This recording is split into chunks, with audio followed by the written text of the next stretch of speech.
Bonjour à tous et bienvenue pour cet épisode numéro 467 du Basket Lab, le laboratoire du jeu. Et aujourd'hui c'est le 10e numéro de notre top 100 joueurs NBA, top 100 participatif avec plein de mondes de médias différents.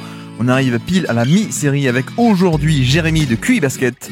Et puis comme d'habitude pour soutenir le podcast, iTunes, Spotify, YouTube, petit like ou petites étoiles. Bienvenue dans Basket Lab.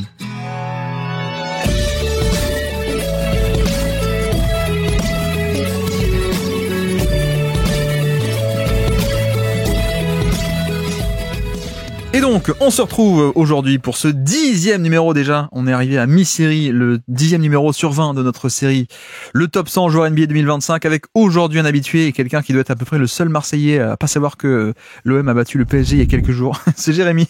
Comment ça va, Jérémy? Eh ben ça va bien, et toi? Ouais, ça va, mais est-ce que c'est vrai ce que je dis ou pas? Non, parce que quand même j'ai des gens autour de moi qui me tiennent au courant. Mais c'est vrai que j'aurais peut-être pu passer à côté de l'info par moi-même, quoi. J'ai vraiment absolument rien dans, on va dire, mes réseaux sociaux qui me tiennent au courant de ce qui se passe côté de l'OM, quoi. Tu fais quand même partie des 1% des gens de Marseille qui ne suivent pas assidûment l'OM, peut-être, ça on peut le dire au moins. Ouais, je pense que 1% c'est assez juste comme statistique. Elle est étayée.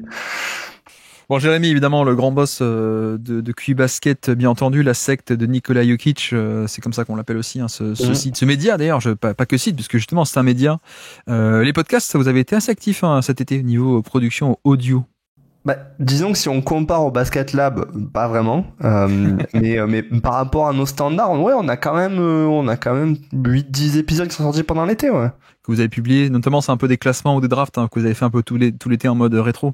Alors il y a eu quelques top 10 de décennies sur des thèmes un peu variés. On a fait quelques épisodes sur on va dire des intersaisons qui nous ont paru cool et on va continuer d'en faire parce qu'on fera pas de preview comme on le faisait par le passé, mais il y a quand même des équipes, ça nous permet des fois de reparler d'équipes dont on n'a pas trop parlé pendant l'année. Ouais. Là par exemple on a enregistré hier sur les Hawks qu'on n'avait pas du tout abordé pendant la saison, et puis on a un ou deux autres épisodes un petit peu à part. On en a un notamment que peut-être vaut le coup du détour, c'est on a essayé de voir pourquoi en fait l'efficacité à la draft a chuté par rapport à certaines périodes dans l'histoire de la NBA, c'est-à-dire la faculté des franchises à détecter vraiment leurs stars dans le top 5. Et du coup on a fait une grosse rétrospective de tout ce qui a changé et des évolutions par période, donc je le trouve plutôt cool si ça vous intéresse. Puis encore et toujours, même s'il y a plus que toi qui le fais, article aussi sur QI Basket, le site. T'as écrit notamment il y a à peine 2-3 jours sur Jaylen Brown et un peu notamment la nouvelle saison. On sait pas trop ce qui va se passer niveau de Boston, et ça va être un peu lui cuire les rênes de l'attaque notamment. C'est un peu ça l'idée de ton article, il me semble. C'est un peu l'idée. J'en ai fait un autre sur un peu de DeAndre Ayton dans un nouveau contexte, c'est-à-dire un peu rétrospective de effectivement quelle a été la carrière de DeAndre Ayton et pourquoi je pense que cette saison pourrait être bien meilleure que ce qu'on a vu les 3 dernières années. Bah, elle va être meilleure parce qu'il sera aux Lakers, déjà, de base. Bah oui, et parce que quand même d'avoir Luka Doncic, c'est pas dégueulasse, entre autres. Voilà, oui. Il y a ça, mais je veux dire, le même niveau de jeu, mais sous la tunique violet et or, déjà t'es meilleur, t'es vu mieux par le grand public quand tu le fais à Portland. je suis pas sûr que Russell Westbrook serait d'accord, mais ouais. Non, alors c'est l'inverse, c'est-à-dire que ça amplifie tout. Si t'es un peu mauvais, t'es vu comme le pire joueur de l'histoire de l'humanité, et l'inverse également, ouais. Mais effectivement, donc voilà, Jérémy, un des seuls actifs du site en termes d'écriture, mais le podcast se développe aussi pas mal ces temps-ci. Et puis on espère aussi le retour de N5 peut-être, pour faire des Twitch, des live Twitch comme à la grande époque. On attend ça. Moi j'attends de pouvoir revenir un peu dans le chat, pouvoir troller. Tu rêves encore, Guillaume? Je rêve, bah oui, il faut toujours rêver. C'est vrai. Bon bref, à part ça, comment ça va en cette fin d'été, même plus que fin de l'été, on est presque en octobre. Bah écoute, là on est à la période quand même où la saison s'approche. Et ouais, là ça commence, je sais pas, la pression commence à monter, il y a envie de voir un petit peu ce que ça donne, et puis l'été de Denver m'a bien plu, donc j'avoue que j'ai hâte de voir ce nouveau format des Nuggets. Donc ouais, j'ai plutôt hâte que la saison reprenne, ouais. Donc bref, on divague déjà. Donc le top 100, je rappelle le format, puisque tu vas bien Jérémy, enchaînons. Le top 100, on a une playlist de 100 noms qu'on a fait que les auditeurs sur Twitch notamment. À partir de cette playlist, on prend à chaque fois 5 nouveaux noms qu'on rajoute au classement. On a déjà fait 9 épisodes, donc 9 x 5, un top 45 pour l'instant. Et à la fin de cet épisode, après 5 nouveaux noms rajoutés et insérés dans ce classement, on aura un top 50. On sera pile à 50. Avant de passer à la QI du jour, justement sur ce top 45, est-ce que tu as des remarques à faire et des demandes de reclassement? Non, mais du coup là, moi je le trouve bien en l'état, et peut-être qu'après en essayant de placer des joueurs à la fin du podcast, là d'un coup je verrai la lumière parce que oui, non, j'ai découvert le listing là il y a quelques minutes en discutant avec Guillaume, donc j'avoue que j'ai pas spécialement de recul sur la question. Les cas un peu qui font débat depuis pas mal de temps, c'est un peu Devin Booker, Durant qui sont actuellement 7 et 8. Comment est-ce qu'on classe cela? Est-ce que Jaren Jackson est pas un peu trop haut? Moi, tu connais un peu ma coquetterie pour les défenseurs intérieurs notamment, et là c'est un défenseur intérieur d'élite qui en plus met 20 points par match en termes de création. Donc oui, il y a des limites, mais c'est quand même de la création. Donc est-ce qu'il est pas trop haut? Je sais que c'est un peu les retours d'habitude. Comment est-ce qu'on gère un peu tout ce qui est Harden, Wagner, Ja Morant? Pour l'instant, ils sont un peu tous... Après, derrière, par exemple, est-ce que Jimmy Butler, finalement, vu ce qu'il fait aux Warriors, je le mettrais pas au-dessus d'un Franz Wagner qui a quand même eu des morceaux de saison quand même très difficiles en termes d'adresse? Alors Butler, là où il est pénalisé, c'est le fait qu'il a jamais eu un gros usage sur la saison. Ouais. Et que, alors c'est génial, hein, parce qu'il y a un côté polyvalent, c'est pas vampiriser le jeu, mais donc, dans les faits, il est à 20% d'usage, quoi. Autour des 20, là où Wagner a explosé à plus de 30% d'usage, beaucoup de ballons, même parfois sans Paolo Banchero, donc un peu créateur principal. Donc dans l'exercice du jour, c'est pas sur le niveau de jeu un peu intrinsèque absolu, c'est sur la performance de 2025. Sur c'est un peu comme ça qu'on avait un jeu, essayer de mesurer le fait que dans les faits, Wagner avec plus de ballons, bah tu vois, c'est pareil pour Cade, qui, je pense que Cade, intrinsèquement, il y a quelques joueurs que je mettrais au-dessus, mais c'est vrai que dans les faits, bah, il avait tous les ballons, il avait un rendement assez sympathique, donc il est aussi pas mal haut. Je vois Gordon aussi 24, Aaron Gordon que tu connais bien, qui est autour de mecs comme Jarrett Allen, Josh Hart et tout. Ça te choque ou pas tant que ça? Non, en fait, et puis j'ai peur avec Aaron Gordon que mon amour pour le joueur, tu sais, me rende un peu aveugle. Ouais. Et du coup, je préfère rien dire. Non, est-ce que je le mettrais au-dessus de Miles? Non, parce que le profil de Miles est tellement précieux. Et en vrai, sa saison est géniale. Aaron Gordon, mine de rien, défensivement, il y a quand même eu un peu une chute cette saison. J'espère que c'est lié aux blessures, comme on disait pendant le bilan, mais non, ça me choque pas. Il est au-dessus de Porzingis, je trouve ça bien. Après, je pense par contre, il va y avoir effectivement on va dire, il faut qu'il y ait un nivellement qui se fasse entre le 26e et lui. Parce que c'est vrai que Josh Hart 26 et Aaron Gordon 24, pour moi, je trouve qu'il y a une grosse différence pour le coup. Mais il y a encore 55 jours à ajouter. Donc, non, écoute, honnêtement, moi, je le trouve bien, votre classement pour... Je sais que dans le Discord, il y a aussi des débats par rapport au fait que est-ce que des créateurs dans des mauvaises équipes versus des défenseurs d'élite, mais très sobres dans des équipes d'élite, finalement, est-ce qu'on n'exagère pas d'un côté ou de l'autre? Il faut un peu trouver le juste milieu, mais on en reparlera peut-être tout à l'heure avec Jalen Green, peut-être, je ne sais pas. Mais non, vu que toi tu étais un peu de Denver, t'as bien suivi la saison. Je n'ai pas mis Westbrook dans la playlist de 100 noms, au final. Je sais que tous les gens à qui je demande, passons un peu à l'étape best of the rest, Jordan Poole a été cité pas mal de fois, Tari Eason, qui est-ce qui a été cité aussi, Malik Beasley, Malik Monk, donc eux, on va les rajouter a priori au final, alors qu'ils n'étaient pas de base dans la playlist. Je pense que Westbrook, j'ai encore trouvé personne pour me dire, c'est vrai que c'est pas mal, mais moi je trouve que c'était pas mal au global.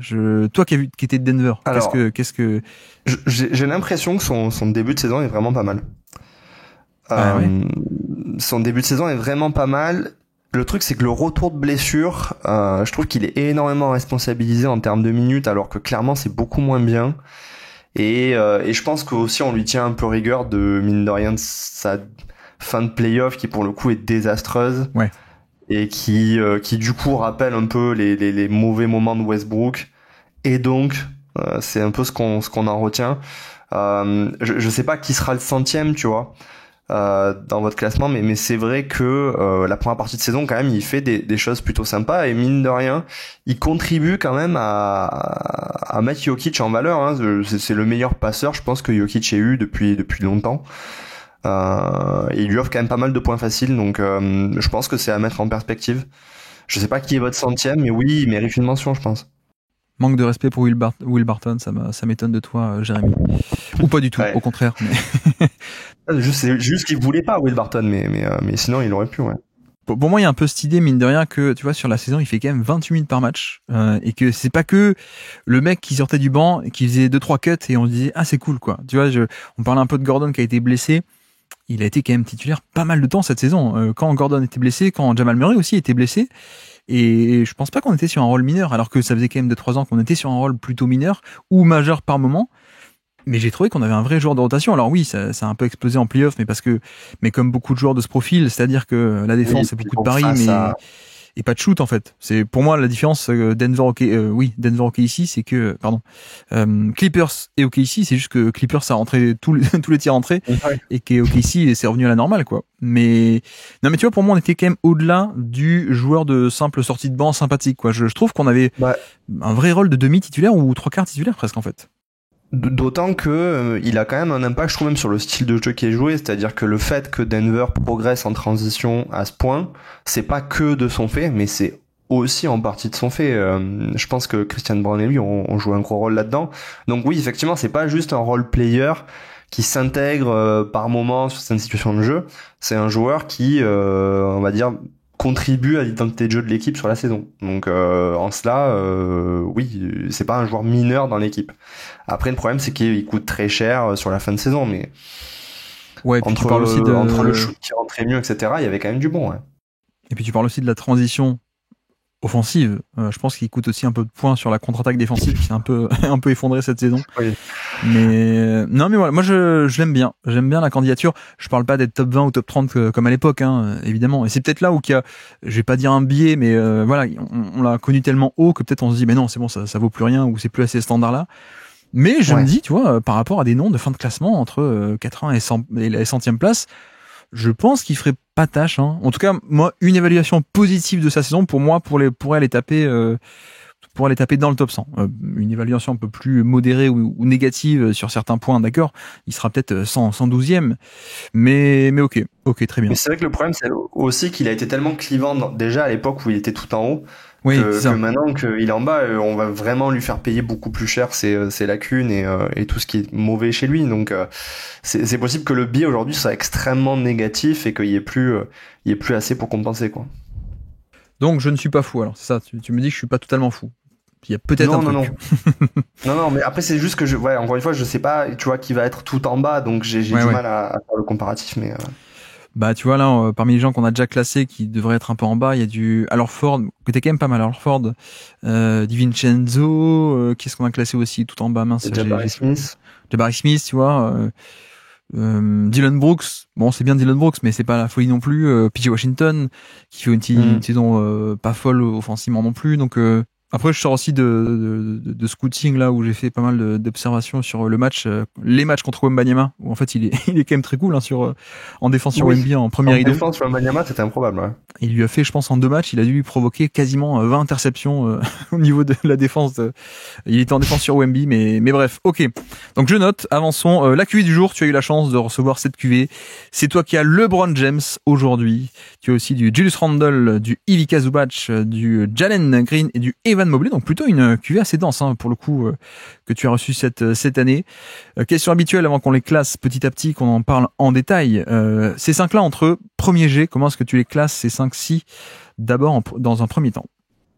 Alors, comme je te disais avant, c'est que vraiment LeBron James m'a posé beaucoup de problèmes et du coup je passais mon temps à remettre en question le classement, mais là l'ordre que j'ai à ce moment-là, donc c'est Evan Mobley en 1.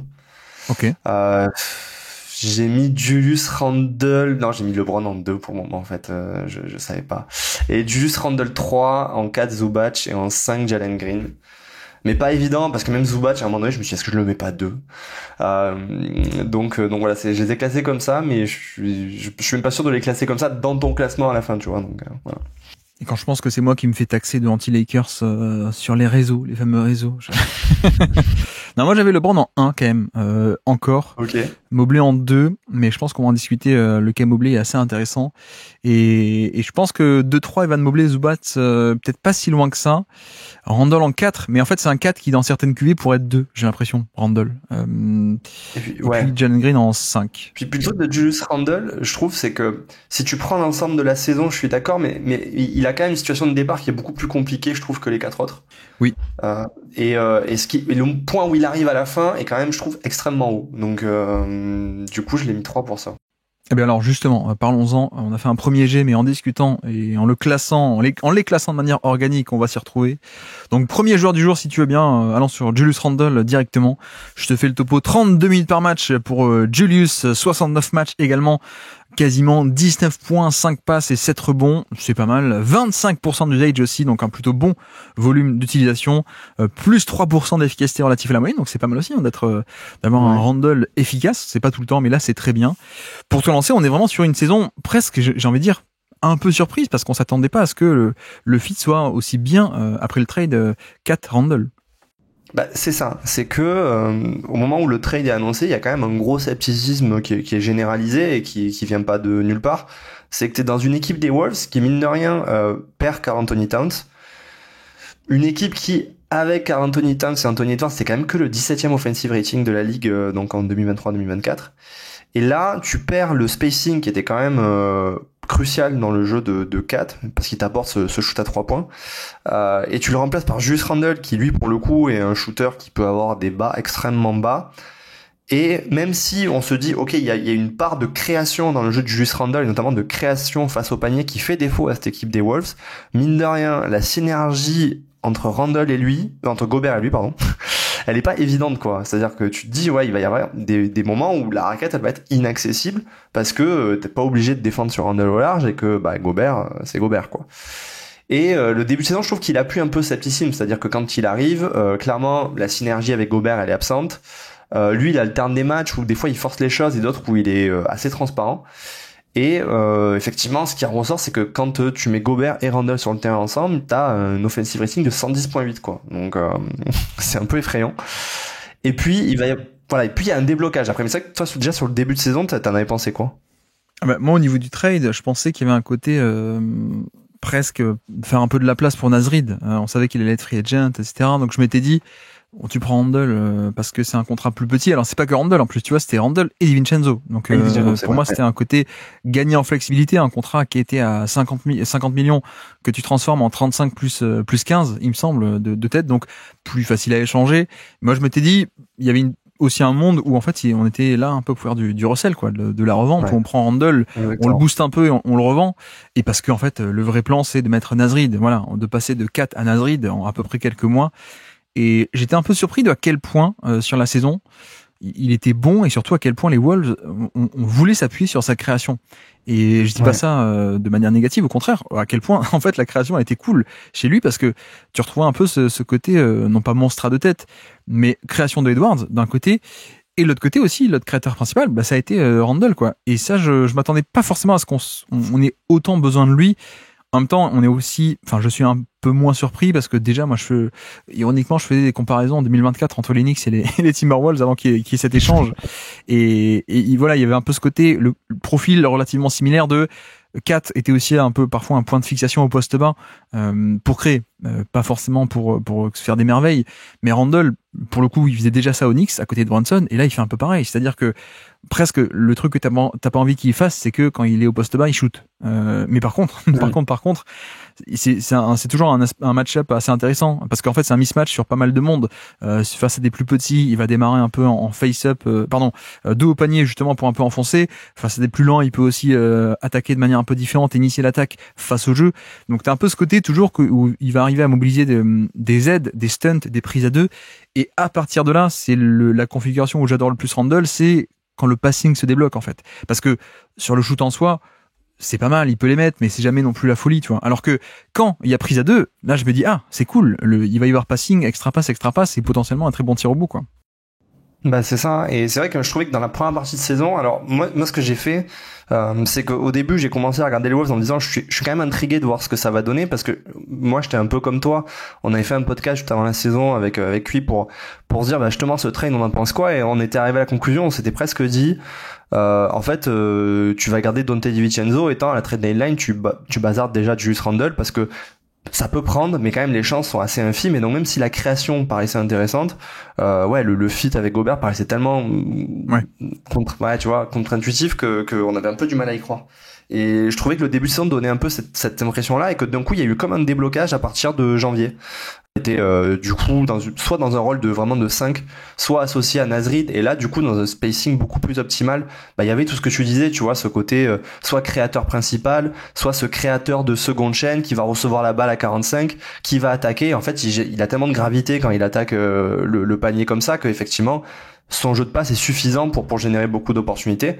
Et mais ils ont aussi réussi à trouver dès le début janvier une sorte de synergie avec Gobert, où on retrouvait un peu, tu sais, les types d'actions qu'il y avait entre Kat et Gobert, et qui faisait que justement Gobert il était fonctionnel dans cette équipe des Wolves. Et donc il y avait un peu toutes ces passes lobées quand Gobert il traîne ligne de fond, et je me suis dit ok, ça commence à marcher, sauf que là ils sont tous les deux blessés, et finalement c'est vers février que lui il revient, il y a 8 matchs qui sont vraiment exceptionnels, et après Gobert revient et la synergie est toujours en place, et j'avais fait un article à la toute fin de saison en disant j'ai l'impression que là les Wolves ils ont vraiment trouvé, on va dire, un alignement, et j'aimerais vraiment pas, en tout cas si j'étais une équipe à l'Ouest, les prendre en play-off, parce que je les trouvais assez effrayants quoi à ce moment-là, et je trouvais que ça venait en grande partie de Randle, qui avait collectivement progressé, et lui ça se voyait sur vraiment la cassure entre fin décembre et mi-janvier, où il est à peu près à 57% de true shooting sur le début d'année, et il passe à 62,5 sur la deuxième partie, et on voit que c'est plus le même joueur, et même la confiance en tir en 3 points d'un coup elle est revenue quoi. Ouais, puis tu parles le combo avec Gobert. En fait, au final, ils ont joué ensemble, hein, mais pas des tonnes. Tu vois, ils sont à 1200 minutes ensemble sur cette saison, mais on a aussi plus de 800 minutes entre Randle et Naz Reid, et également plus de 900, quasiment 1000 entre Gobert et Naz Reid. Donc en fait, Naz Reid était un peu la clé de voûte entre ces deux line-up, où t'as ce côté, lui il peut soit proposer la switchabilité avec Randle, des schémas en switch all, soit sinon le spacing à côté de Gobert. Mais voilà, on n'a pas du tout une raquette principale avec deux énormes mecs qui peuvent pas cohabiter ensemble. Oui, c'est un peu compliqué. Il y avait une espèce de rotation à 3, tu vois, au final, qui vient un peu faire que ça marchait. Mais c'est vrai qu'une saison où Randle est comme ça, avec création de décalage, avec défense aussi, parce que voilà, je viens de le dire, mais en défense, on est passé clairement en switch all, parce que tu n'as plus qu'Anthony Towns, tu passes ta Randle, ça change tout. Lui, il peut switcher, alors que Towns, c'est quand même plus compliqué. Donc ça, c'est quand même bien aussi, parce que ça permet de déployer certains schémas qui, à mon avis, avaient un peu moins de compromis que les edge, où il fallait protéger 4 dans un 2 contre 1, mais protéger derrière avec du deuxième rideau, etc. Voilà, il y a plus de compromis. Donc le switch all était quand même assez sympathique sur ces schémas-là. Et puis même, tu vois, il y a quand même pas mal de fois, pour reparler un peu des bigs, en fait, c'est Randle qui finissait les matchs. C'était pas Gobert. Et même on l'a vu surtout en playoff, où le temps de jeu de Gobert a un peu chuté. Je pense que il y a aussi un aspect où Finch, en fait, aimait bien et aimait beaucoup la création de Randle. Donc, en fait, on faisait finir le match Randle plutôt que Gobert, et donc Naz Reid aussi, à côté de Randle. Mais voilà, élite au niveau des lancers francs, et très bon aussi au niveau à tirer des prises à deux, créer du jeu par-ci, par-là, la switchabilité. Il y a quand même beaucoup de choses à aimer dans sa saison, alors que vraiment, je partais pas du point de base que ça allait être un élément clé d'une top équipe. Et pourtant, ça l'a été. D'autant que quand même Randle, il y a un peu, je trouve, sa carrière, c'est vraiment la carrière d'un joueur où il y a vraiment des saisons où tu te dis on dirait que tout s'aligne, et d'autres où c'est catastrophique. On l'a vu faire des saisons dans le 6e percentile quand même en termes d'efficacité, donc vraiment on sait que les bas peuvent être très bas, mais je suis d'accord avec toi, on a l'impression qu'à un moment donné tout a cliqué, et même défensivement, moi j'étais assez étonné de le voir à ce point impliqué, parce que moi Randle, j'ai quand même l'image au Knicks certaines saisons d'un joueur qui vraiment sur les rotations il est en retard, sur les switches il se fait passer assez facilement. Là, ils ont réussi à le faire fonctionner, et je suis d'accord avec toi. Régulièrement, il a éclipsé le fait de garder Gobert sur le terrain. Et je pense que, mine de rien, les Wolves ont trouvé la possibilité par moment d'être une attaque de top 10. Parce qu'il y a des parties il y a des moments dans la saison où ils sont vraiment très bons. Ils sont dans le top 10 sur la fin de saison. Et mine de rien, c'est quand même un équilibre qu'ils n'avaient pas avant. C'est-à-dire qu'ils étaient uniquement portés par la défense. Et en fait, quand ils se rendent compte avec Randle qu'ils apportent de la création, mais qu'ils s'effondrent pas défensivement, d'un coup, les Wolves deviennent beaucoup plus dangereux, quoi. Et effectivement, il y avait ce jeu à 3 entre Gobert, Randle et Naz Reid qui fait que, selon ce que tu cherchais, t'arrivais toujours à trouver avec les 3 quelque chose qui était adapté à la situation. Et mine de rien, quand t'arrives en playoff, c'est un sacré luxe d'avoir ce type de profondeur, quoi. Après, on a toujours un peu les mêmes faiblesses ou défauts, ou c'est le même profil, on va dire. C'est-à-dire que toujours pas mal de pertes de balles, donc il y a quand même du déchet là-dedans, dans ce côté passing ou même dribble. Donc un peu de déchet. Le 3 points, t'en as parlé aussi, il fait pas une grande saison à 3 points, mais c'est bien aussi parce que tu vois, il y a la fameuse saison 2021 où il fait 40% à 3 points, et on se dit waouh, très cool. Mais c'était un peu une surchauffe, on le savait parce que les salles étaient vides, etc. Et on a quand même depuis deux ans désormais un Randle qui est valuable sans cette surchauffe à 3 points. Donc ça veut dire aussi que dans le jeu, il est intéressant à mon avis, sur ce côté création, prise à 2, etc. Mais voilà, limite aussi un peu à 3 points. Le volume est bien, mais c'est pas non plus comparable à un volume de création, à une charge égale à celle d'un créateur principal. Mais je trouve que ouais, ça fait quand même un package au final assez intéressant. Tu me dis si t'as d'autres choses à rajouter sur le profil, mais sinon on peut faire la transition doucement vers le classement. Où est-ce qu'on imagine alors Julius Randle dans tout ceci? Écoute, la difficulté c'est qu'effectivement quand tu regardes la saison dans l'ensemble, il y a quand même au début c'est pas terrible, et au final l'efficacité d'ailleurs globale est plutôt basse, il est dans le 48e centile cette saison. Mais où je le mettrais, moi je le mettrais un peu dans la zone des Jimmy Butler, Paolo Banchero, quoi. Donc Butler 15e à peu près, ça. Même au-dessus, hein. Je pense que je préfère sa saison à celle de Franz Wagner.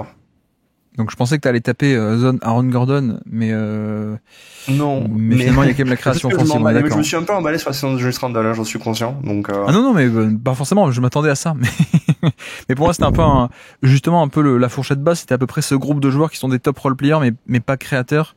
Notamment un peu OG Anunoby, qui est un peu pour moi la fourchette basse. Et après dans les créateurs, c'est jusqu'à où on monte en fait. Je suis d'accord que ça peut aller jusqu'à Banchero ou Butler. Donc je rappelle un peu, on a Butler, Banchero, ensuite on a Gobert qui est par là, Gobert, Sabonis, un peu les profils un peu opposés, on va dire, attaque et défense. Hero, Tyler Murray, voilà, c'est à peu près là-dedans. Qu'est-ce qui te parle le plus là-dedans par rapport à Jamal Murray, tu vois, notamment? Je trouve que la saison de Randle, en fait le problème de Jamal Murray par exemple, c'est que sa saison elle démarre super tard. Alors j'ai dit un peu la même chose de Randle, mais oui. Mais le haut de Jamal Murray est vraiment haut, mais le truc c'est que ça dure 1 mois et demi, quoi. Oui, c'est vrai aussi. Par rapport à Banchero, j'aime bien le point de repère, mais je me demande si Banchero, il n'y a pas quand même beaucoup plus de volume. Ouais, le volume est assez écrasant quand même. Le volume est beaucoup plus haut. Et puis après, je sais pas, tu vois, par exemple, où on met la disponibilité, tu vois, parce que je vois Ja Morant qui est quand même bien, alors que j'ai l'impression qu'il a joué 3 matchs cette saison. Alors, on prend pas en compte les matchs manqués, on prend en compte les matchs, le niveau par match, les matchs où ils étaient là. Ok, d'accord. Je trouve ça moins plus fun que de dire, non, il t'a manqué 20 matchs, je te descends de 3 places. Quoi. Oui, non, mais ça allait dans des comptes d'apothicaire, mais ouais, ok. Non, écoute, je pense que, je le mettrais au-dessus de Rudy, tu vois. En tout cas, ce qui est sûr, c'est que je le mettrais au-dessus de Rudy, je trouve que ça a été un meilleur contributeur. Sur cette saison, tu le mettrais au-dessus de Gobert. Ok. Ouais. J'aime bien le point de repère Banchero, j'avoue. Donc ça me va de le mettre par là. Après, il y a ce côté où Banchero, au final, il y a quand même beaucoup plus de volume, mais une efficacité qui est pas top. Alors, il y a des raisons aussi, hein. Mais tu vois, il y a un côté Randle, plus petit volume, meilleure efficacité, mais je pense meilleure création collective. Défense, je pense qu'on est, je vais dire assez comparable, voire même, je pense que j'ai un peu préféré Randle. Légèrement. Mais ouais. Mais alors, est-ce que Sabonis, du coup, est pas un peu bas par rapport à Banchero, tu vois, parce qu'il y a un côté quand même. Alors moi, j'aime beaucoup Sabonis, hein. Parce que d'instinct, j'aurais envie de reclasser, tu vois. parce que alors moi je fais partie des gens qui sont vraiment plutôt hauts sur Sabonis, même si donc oui, moi je mettrais Sabonis effectivement. Je le mettrais avec Butler, moi, Sabonis, quoi. J'ai envie de reclasser un truc du genre Sabonis, puis Banchero, puis Randle, tu vois. Un truc comme ça, parce que ouais, c'est pas mal. Parce qu'après Sabonis, il y a le compromis défensif, on est d'accord, hein, c'est un peu ça qui l'a fait baisser de base. Ouais, mais quand même, le niveau de création, il est au-dessus de beaucoup de joueurs. Ouais, quoique la défense quand même. La défense, je ne sais pas.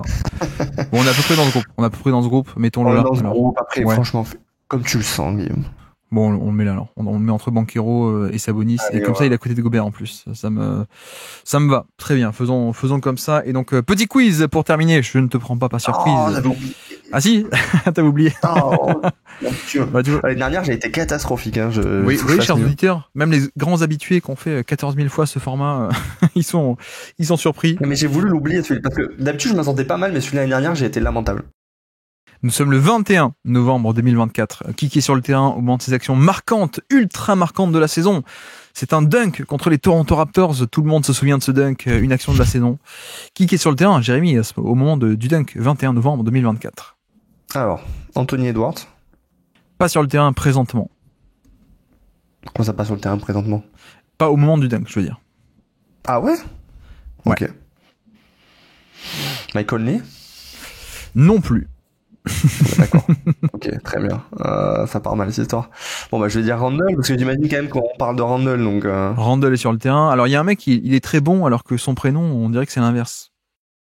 Je pense qu'il faut qu'on arrête les indices, il m'en manque plus qu'autre chose. Attends, est-ce qu'il y a pas une folie genre Rob Dillingham qui joue ses 10 minutes Exactement, du mois? Dillingham qui est là, tout à fait. Ok. S'il n'y a pas Conley, il y a donc. Bah, Dante DiVincenzo, il doit y être. Exactement, DiVincenzo. Alors, à l'aile, qui pourrait y avoir sur les ailes? Jarrett Hallel, non, ça compte pas. McDaniels, il est pas là? Oui, McDaniels c'est là. Et le dernier, bon, c'est un intérieur, hein, c'est un mec, je te dis, il est bon alors que le prénom a l'air pas Nazrid, okay, exactement, c'est Nazrid, mais qui ne l'est pas. Nazrid, tout à fait. J'ai eu peur qu'on soit sur une séquence où il était vraiment le fond du banc. Oui, t'as paniqué alors que c'est classique, tu vois. J'ai eu un peu peur, j'ai eu un peu peur. Et Toronto alors? Ah, il faut que je fasse les deux. Toronto. Alors, Scottie Barnes? Exactement, Scottie Barnes est sur le terrain, oui. Jakob Poeltl? Non, pas sur le terrain. Le pivot, c'est quelqu'un où, s'il y en a un peu plus, je vous le mets quand même, ma bonne dame. Chris Boucher, ok. Exactement. Ouais, Chris Boucher. Tout à fait. Donc Boucher, Scottie Barnes. Quickly, il était là ou pas? Parce que ça a été dur. Pas Quickly, non, mais il y a un ancien Knickerbocker, tout de même. Bogdanovic? Non. Bah oui, RJ Barrett, du coup. RJ Barrett. Bogdanovic, il est Hawks, en plus, c'est ce que je raconte. Il y a un mec du deuxième tour, un ailier très costaud, très défensif, qui sortait de la fac de San Francisco. Alors ça va être... Un peu joueur hipster, peut-être que tu l'auras pas. Non, c'était Jonathan Bogbo. Ah ouais, ok. J'étais parti sur... Non, j'étais pas parti là-dessus. Donc effectivement, non. Et là, il m'en manque un, là? Et le dernier, c'est un défenseur d'ultra élite. On est en novembre 2024. Il a pas fini la saison à Toronto. Il a été échangé contre PJ Tucker. Ah, Davion Mitchell? Et Davion Mitchell, ouais, tout à fait. Donc c'est Davion Mitchell. Donc, Mogbo, Mitchell, Scottie Barnes, RJ Barrett et Chris Boucher.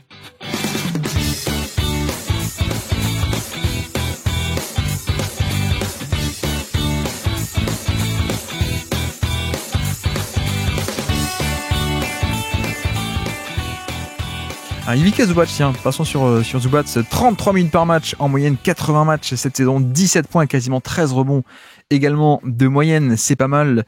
En termes d'usage, on est à 19%, donc c'est pas mal, mais c'est pas non plus beaucoup, 19 ans. Il est souvent sur le terrain, mais pas tout le temps utilisé.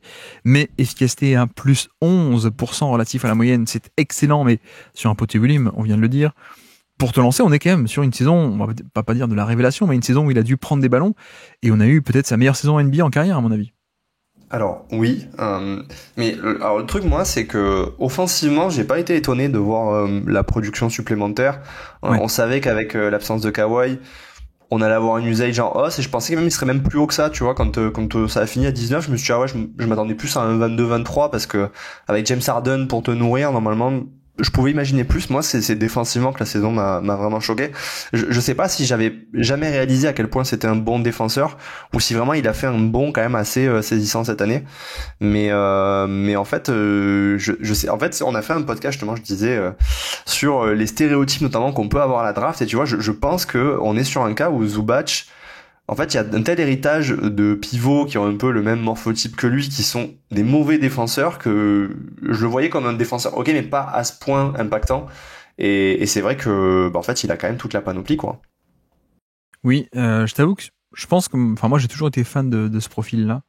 Et en fait, c'était peut-être secrètement déjà un excellent défenseur, mais un rôle un peu moins grand. Mais d'ailleurs, tu vois, sur le top 100 l'an dernier, on hésitait à le mettre parce que le minutage était petit. On était plutôt sur des 25-26 minutes par match que sur du 30. Donc là, il y a un peu ce côté, il le fait enfin sur un gros volume, un gros rôle, mais c'était, ça a toujours été un peu secrètement, tu sais, un défenseur d'élite du panier qui inflige des pertes d'efficacité assez gigantesques parce que en fait, il a des très longs bras et un torse très épais. Donc c'est un peu un mur, hein, un peu comme à l'époque de Roy Hibbert côté Pacers, la verticalité, le coffre énorme, et donc juste en sautant en l'air, les bras en l'air, ça faisait le boulot. Et je pense que Zubac est un peu de ce, voilà, il y a le côté défensif secrètement d'élite, mais qui aujourd'hui n'est plus secret et qui est enfin très bien. Et je pense que par contre l'élément peut-être plus surprenant pour beaucoup, c'est à quel point il est doux en attaque, même si là encore, je pense que tu me rejoindras, mais même ça, on a vu des flashs un peu depuis des années, hein, ce côté le toucher de balle, le hook shot, le post-up. Mais mine de rien, il fait quand même un plus haut volume. Et ça, on n'est pas surpris, mais il y a un peu cette validation de ah ouais, en fait, il peut le faire sur un rôle de titulaire, et même face à des Jarrett Allen, face à des pivots titulaires, je veux dire, plutôt que juste un peu le 1 ou 2 post-up occasionnels tous les 2 matchs, quoi.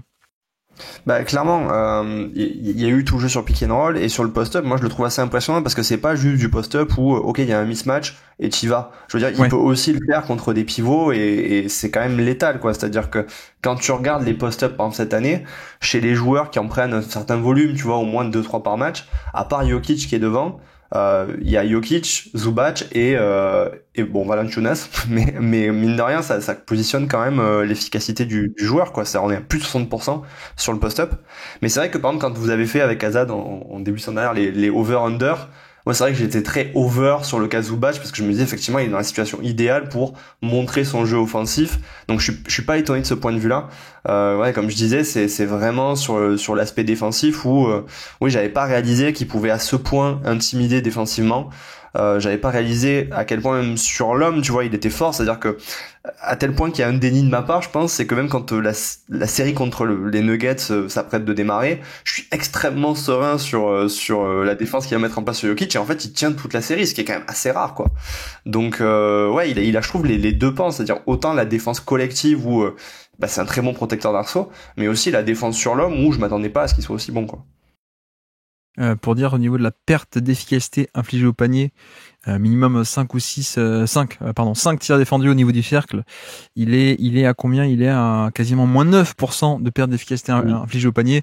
Il est au niveau de Gobert, de Mobley d'ailleurs, qui est juste en dessous aussi, tu vois. On est grosso modo top 10 si on enlève un peu des mecs qui ont joué un match ou deux, mais voilà, on est quand même sur un protecteur de panier d'élite qui fait du drop de très belle manière. Et c'est là aussi où je pense qu'il symbolise bien aussi à quel point le projet a entre guillemets évolué. Où je sais pas si tu te souviens, mais au début du projet Clippers, ce qu'on disait c'était ouais, le switch all. C'est Kawhi Leonard et c'est Paul George, et c'est aussi un switch all en défense, quoi. C'était un peu la carte à jouer des Clippers. Aujourd'hui, on n'a plus ça du tout. On n'a plus ce côté switch all, et on a plutôt au contraire en fait une défense entre guillemets un traditionnel avec un big comme Zubac, mais qui ne l'est pas traditionnel. C'est aussi un des points que je veux développer, c'est le côté créativité tactique de Tyronn Lue et de son staff, Jeff Van Gundy aussi notamment. Et tu vois, un match un peu marquant pour moi cette saison, c'est contre OKC. En fait, ils défendent le pick and roll à 3. C'est-à-dire que Zubac, il reste un peu en retrait, donc tu te dis ah bah tiens, la faiblesse du drop, ça va être quand le big reste bas, c'est que j'ai un peu d'espace pour le pull-up à 2 points. Sauf qu'en fait non, il faut venir un troisième homme qui se met en plein dans cette zone, quoi. Par rapport à ça, donc t'as Zubac qui est très bas, t'as un mec, un troisième homme qui se met au milieu, et t'as le premier rideau qui est en train de traverser l'écran. Enfin bref, il y a ce côté où en fait la défense a totalement changé par rapport un peu au rêve switch all et 5 out de 2020, 2021, etc. À l'époque où on se disait bah ouais, ça peut être un peu une forme de basket du futur entre guillemets par rapport à ça. À l'époque c'était tu sais Montrezl, ah tiens ils ont recruté Jamichael Green qui peut être le comment dire, la clé de voûte par rapport à ce shoot et défense. On est totalement sur autre chose, et en même temps ça marche, quoi. Ça marche très bien cette défense. Il est aussi relativement mobile. Je trouve qu'il peut se faire un peu cibler, hein, d'accord. Et c'est pas un mec qui va survivre sur des switches 15 fois par match face à SGA. Oui, c'est pas Ivan Mobley par exemple, oui, effectivement. Voilà, mais c'est quand même pas mal, quoi. C'est pas non plus la cata absolue. Donc la défense est très complète, et puis même au niveau de l'attaque, je sais pas ce que t'en pensais de son profil avant cette saison. Avant, on avait un peu des flashs de ce qu'on appelle le passing de short roll, pick and roll, et ensuite l'extra pass en mouvement. Là, je trouve que les flashs qu'on avait déjà vus, même il y a 3-4 ans, pour le coup, se confirment un peu, et on a vraiment ce côté où c'est pas un mec qui va faire des jeux de main à main, c'est pas un mec qui va être posto à distribuer un peu sur des cuts, sur des splits, etc. Par contre, c'est un mec qui combine aussi très bien sur le pick and roll avec Harden, parce que quand il y a de la pression qui vient sur lui, il peut faire cette lecture en mouvement et faire l'extra passe vers le corner, l'extra passe sous le panier, etc. Donc ça aussi, ça vient compléter un peu le profil en plus de la finition verticale, en plus de la finition aussi à 2-3 mètres du panier avec le toucher, il y a aussi le passing qui est sympathique, quoi. Il y a le passing qui est sympathique. Alors moi des fois j'ai une réserve dans le sens où je me demande si des fois c'est pas un peu gadget ce truc aujourd'hui de création un peu des intérieurs. Je trouve ça vachement intéressant quand c'est de la création un peu en mouvement. Tu vois, tu reçois la balle, effectivement sur du short roll tu vas savoir orienter le ballon, pas que la balle meure. Quand c'est de la création un peu plus, tu sais, arrêter, balle en main, des fois je me dis que finalement, quand tu perds ce genre de choses-là, c'est pas si dramatique, mais toujours et tout que lui, par rapport à sa saison et son développement, oui, clairement, j'ai l'impression qu'il a ajouté énormément de choses au fil des années, et cette partie de création, est-ce que c'est parce qu'on lui a enfin demandé de l'exprimer, ou est-ce que c'est parce qu'il l'a développé? Mais en tout cas, oui, il y a une nouvelle palette qui est apparue, quoi. Juste pour dire aussi un truc, stat marquante, on est quasiment à 18 tentatives de tir par 100 possessions, 18. Il y a 2 ans, on était à 11 et quelques, tu vois. Donc, donc on a un saut assez énorme. Et on l'a dit aussi, bon, c'est pas que de la création pure, c'est pas un énorme volume.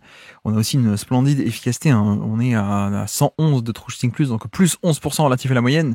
Et ça aussi, je pense que c'est un aspect sous-estimé. Je sais pas, je suis pas dans la tête des gens à chaque fois, mais je pense la finition intérieur est assez élite, parce que il a des très longs bras, donc ça décolle pas très haut, mais il peut quand même parfois un peu dunker ou aller chercher un peu ce genre de verticalité, mais le toucher aussi, le toucher un peu tu vois, tu parles un peu du post-up, c'est vrai, mais il n'y a pas que le post-up, il y a aussi, je te file la balle, pas directement sous le panier, il peut arriver plus ou moins à finir avec un move comme si c'était du post-up, un hookshot pas loin du panier. Ouais. Donc c'est aussi très cool, quoi. Donc ouais, même le tir à mi-distance, hein, qui est quand même devenu extrêmement solide, et aujourd'hui il a un volume sur au moins le short mid à minima qui est quand même très élevé. Je crois qu'on est dans le 92e centile en volume, donc ouais, chez les intérieurs, c'est aussi quelqu'un qui peut légèrement t'entraîner au large, et même s'il a pas le shoot à 3 points, par contre il a cet élément là, quoi. Il prend en effet 42% de ses tirs dans ce qu'on appelle la zone des flotteurs ou des hook shots, là, proche du panier, la short mi-distance. Donc ouais, c'est assez énorme, et en plus il les met avec une efficacité qui est géniale, hein. Il est à combien, pardon, 54% dans cette zone. Donc c'est quand même génial, plus également plus de 70% au panier. Mais ok, voilà pour le profil un peu de Zubac et sa saison où il a été appelé à être sur le devant de la scène, et il a plutôt bien répondu. Et donc niveau classement, où est-ce qu'on l'imagine? Quels sont un peu tes points de repère? Alors, le profil en soi, moi en tout cas ce que je retiens, c'est quand même la partie défensive en prioritaire. On est quand même sur en fait un usage qui est assez bas. Donc d'emblée, moi je le mettrais dans la zone tu vois, des OG Anunoby à la base. Mais je trouve que l'impact est beaucoup plus important, quoi. L'impact est beaucoup plus important. Donc est-ce qu'on le monte pas, quoi? On a OG qui est par là, qui est au-dessus d'un groupe de Miles Turner, Jarrett Allen, Aaron Gordon, Porzingis notamment. Je pense que je le mets au-dessus de ces joueurs-là, légèrement, mais au-dessus, quoi. Je pense que je suis d'accord, ouais. Parce que OG Anunoby, il y a peut-être, je vais pas vérifier les stats, mais je crois qu'en volume, il a un peu plus. Mais OG, c'est aussi un peu de création tertiaire, quoi, pour le coup. Et en dehors de cette création tertiaire, on est autour des 80% de paniers assistés, mine de rien, quoi. Donc il y a le post-up ou deux occasionnel, il y a un peu de drive parfois, y compris d'ailleurs contre Jimmy Butler, tu vois, c'est un des rares mecs qui est capable d'enfoncer Butler sur un drive. Mais ça reste quand même un profil relativement assisté. Je suis d'accord que Zubac, non seulement il y a un peu de la création, initiation, comme tu l'as dit, pas que post-up, punir un mismatch, mais initier l'attaque via le post-up, plus la défense intérieure, que je valorise aussi beaucoup. Donc ça me va. Et jusqu'à où on monte alors? Est-ce qu'on va carrément le coller à Sabonis, Gobert, Randle? Est-ce qu'on le fait passer devant les créateurs Hero et Jamal Murray, par exemple? Bah tu sais, le truc c'est qu'en fait je me dis Gobert, est-ce qu'il est pas haut, quoi? Est-ce qu'il est pas haut ou est-ce qu'il est pas bas? Par exemple, si tu regardes la saison de Zubac, finalement, lequel des deux tu préfères avoir dans ton équipe? Ok, la défenseur de Gobert est au-dessus, mais finalement le plancher que t'offre Zubac, il est déjà extrêmement conséquent. Alors après, il a pas la défense au large comme Gobert, il est quand même moins polyvalent, je suis d'accord. Mais il y a ça, et puis si on fait un simple comparo qui gagne l'attaque, qui gagne la défense, ça fait un truc 1 pour 1. Et on dit, bah oui, mais Zubac est quand même plus fort en attaque que ce que... et en plus, il est bon en défense, alors que Gobert, il a qu'un seul côté, pour résumer. Mais il y a moins de compromis, quoi. C'est vrai aussi. Il y a moins de compromis. Après, je pense que je vois Gobert un peu plus transcendant en défense, mine de rien. Oui, tu vois, c'est aussi, Gobert, il est une des meilleures défenses de NBA, et pourtant, il a un on-off qui est incroyable. Alors que c'est pas pour dire, comparer à, tiens, le on-off de Wemby, comparé au on-off de Gobert, non, mais juste dans le référentiel des Wolves, qui sont une équipe d'élite, avec une escouade et une densité défensive d'élite, et pourtant, là-dedans, le mec qui a, je crois, plus 8, plus 9 de on-off défensif, ça reste Gobert. Donc, malgré un collectif absolument fantastique, c'est quand même lui qui fait une différence, et tu vois, quand on parle un peu de net rating, etc., en fait, si ton équipe est l'élite parce que c'est la défense qui est élite et que 80% de cette défense d'élite c'est fait par un mec, pour moi, ça vaut à peu près la même chose que quand t'as une équipe de même niveau où l'attaque est faite par un seul mec et c'est lui qui a tout le crédit. Donc moi j'ai toujours un peu cette analogie, mais je vois ce que tu veux dire, mais ça me choquerait pas non plus de le mettre au niveau de Gobert ou un peu au-dessus. Bah déjà je le mets au-dessus de Jamal. Oui, je pense que Jamal Murray était leur héros. Ont plus de création, mais Sabonis on l'a bougé, donc du coup ça le collerait Gobert en fait. Hein. Et ça me choque pas parce que moi si tu me demandes aujourd'hui de classer un peu les intérieurs, je les mettrais un peu ensemble quoi. Et est-ce qu'on continue de monter ou pas? Est-ce qu'on continue de monter par rapport à Randle, par rapport à Banchero, ou est-ce qu'on s'arrête là? Je sais pas, Randle, mais Randle, je pense que je suis pas objectif sa saison, c'est ça le problème. Toi, tu le montrais au-dessus de Randle. Et je peux comprendre, sa saison, elle est beaucoup plus régulière, elle est beaucoup plus complète, quoi. Moi, je pense que ma fourchette haute pour Zubac irait jusqu'à du Butler, tu vois. Peut-être pas devant Butler, mais devant Banchero. Non, mais oui, ça me choque pas. Au-dessus de Banchero, ça me choque pas, par exemple, tu vois. Mais c'est ma fourchette haute. Après, je dis ça, sachant que moi, ma fourchette haute personnelle, et pas du classement actuel collectif, ma fourchette haute de Gobert irait aussi plus haut. Mais ok. Tu as été limité par ton invité, c'est ça? non, c'est aussi le but du classement participatif, hein, pour le coup. Non, mais on peut le mettre devant Gobert et au niveau de Randle, alors on colle un peu les deux nouveaux entrants. Ouais, mais en vrai, moi, ce que je me disais, c'est qu'en fait, je les trouvais très semblables et. Oui, non, mais. J'avais du mal de toute façon, j'avais du mal, déjà, je t'avais dit, dans mon propre classement, j'ai eu du mal, donc, ouais. Je suis d'accord. Les mettre ensemble, ça me facilite la vie, ouais. Très bien, faisons ça alors. Et du coup, je suis en train de me dire, est-ce que Porzingis c'est pas un peu bas par rapport à tout ça? Mais ceci est un autre débat. J'inviterai un fan de Boston qui va nous reclasser tout ça. Qui le remontera. Bref, et donc petit quiz pour terminer. Nous sommes le 4 avril 2025. Le 4 avril, c'est évidemment un contre spectaculaire contre les Dallas Mavericks. Tu t'en souviens de ce match, de ce contre, contre les Mavs de avril 2025? Bon bah Rudy Gobert. Rudy Gobert. Pardon, excuse-moi. Non, alors Zubac du coup, excuse-moi. Zubac, ouais. Clippers Mavericks, je rappelle. Clippers Mavericks. Oui, j'étais resté sur Randle. Zubac, Kawhi, est-ce que Kawhi jouait, tiens? Exactement, oui. Ouais, il avait pas shutdown encore, ok. Classique, hein. Classique. James Harden. Oui. Norman Powell. Oui. Ok, ouais, il y avait le 5 de départ, en fait, quoi. Et le 5e? Je sais pas, Ben Simmons? Non, ça n'a aucun sens. Non, une petite colline dans le désert. Une petite colline dans le désert. Je crois qu'il y a un bouquin de science-fiction qui a été adapté au cinéma qui s'appelle comme ça. Ah, Chris Dunn. Oh, voilà. Exactement, ouais, Chris Dunn, tout à fait. Et côté Mavs, alors, les Mavs du 4 avril 2025, je les ai pris exprès pour toi. Les Mavs, oh là là. Qui jouait, quoi? C'est la grande question. C'est littéralement la question, en effet. Qui? Oui, non, mais alors, je veux dire, qui était encore valide? C'est peut-être plutôt ça. Ouais. PJ Washington? Non, Washington n'est pas là. C'est un message d'espoir. Je peux commencer les indices, hein, si tu veux, parce que avril 2025. Daniel Gafford était blessé aussi. Il était pas là. Il était pas là. En pivot, on a quelqu'un où on dit son nom quand il fait froid. On dit ouh ça. Ah, il y a Kai Jones, mon Dieu. Exactement, il y a Kai Jones, tout à fait. Et par la magie du montage, je vais coller ta réponse et juste après mon indice. Et tu auras l'air fabuleux. Donc Kai Jones, en effet, on a, je crois que c'est un joueur qui est une marque d'amplificateur musical. Ok. Un ancien des Pelicans, qui était à Dallas, la bonne surprise de Dallas. Je vais être honnête, hein, les Mavs, j'ai pas de souvenir. Donc, attends, même avec tes indices, c'est dur, hein.